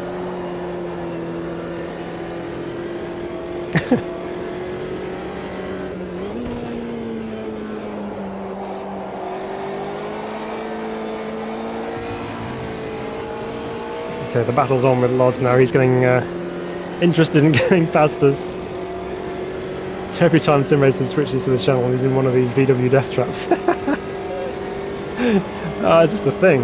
It's just, yeah, it's just what we do. Here comes Loz. He's gonna try and go for a move up the inside here. I'm not really going to defend it too hard, but let's see what happens.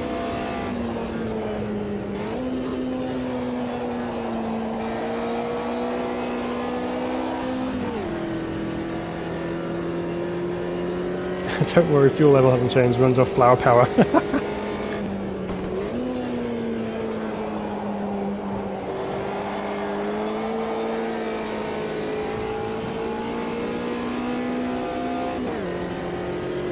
Loz is still with us. I think he's just working out where he can make a move here.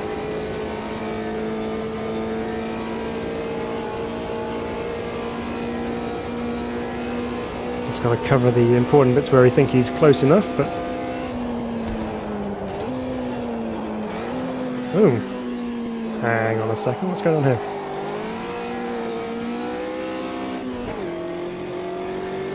Oh.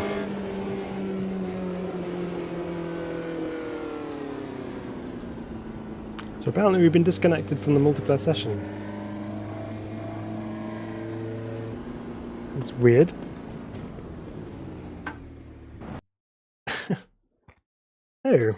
Oh well, that was a bit of an abrupt end to that one. Sorry guys, I didn't realise that was going to happen. What was that all about? Still got the internet. I wonder what's going on there.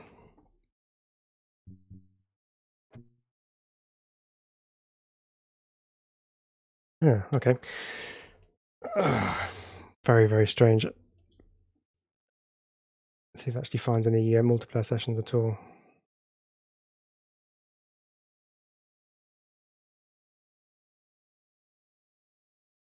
No multiple sessions to join. It's not finding anything.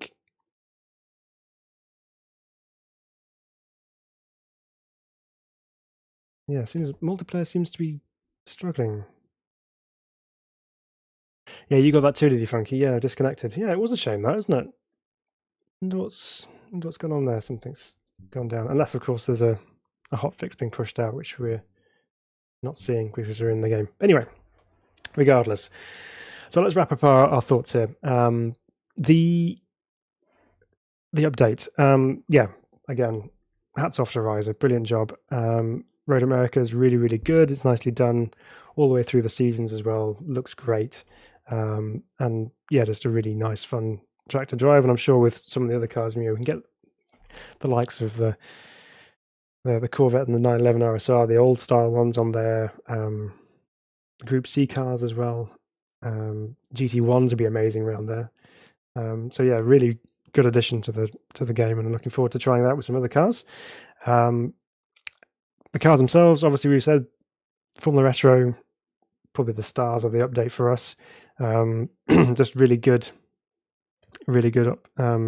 options to choose from. Yeah, GSM Dead, the session just died. I don't know what happened. We just ended all of a sudden and can't even get back onto multiplayer now. Sorry about that, GSM Dead. I don't know what happened there. That was very strange. Champ cars, again, just as good as the original Champ cars that we had on Pack 2 when that was released. That's the later versions. The VWs, so not the Beetles that we were just driving, but the actual the Polo and the Virtus GTS versions. Okay, still not going to be really for everybody, but they are at least a little bit quicker and a little bit more interesting. So maybe on some shorter circuits rather than a long one like Road America, it might be a bit more interesting to drive. And general updates with everything else would be absolutely fine. Some good updates. We have to try out some of the default setups and see how some of those cars drive now. But that can come in time. But all in all, very impressed so far with the update. I hope you enjoy driving these cars as well if you have the opportunity to do so. But if you don't, I hope you enjoyed watching along with us this evening and sharing the update together. And thank you so much for watching and just being part of this. I really appreciate all of you guys for being here. Javier says it looks like Steam went offline, at least for me. Oh, okay. Maybe it's a Steam issue then. Too much Fusca, says Marty. Can't deal with the awesomeness. And GSM Dad, you were about to go from fourth to fourth. Oh. Diogo, hey Diogo. Just race right now with my friend in the GTE and so much fun on this track. Yeah, GTE would be another one around here, which would be amazing. So yeah, brilliant. Guys, once again, big thank you for joining us tonight. Hope you hope you really enjoyed that, and again, much love and appreciation to all you guys for subscribing and for just being a part of Sim Racing Bible. You're the reason we keep doing this. So huge thanks to all of you guys. But we will be back for another live stream on Saturday evening, doing something. We're not quite sure what that might be yet, but we'll figure that out. So we look forward to seeing you. Hopefully you can join us then as well. That'd be amazing. But until next time, we will see you all very, very soon indeed. Take care of yourselves. Have an awesome rest of your week. And we'll see you very, very soon. So bye-bye from me. Goodbye now.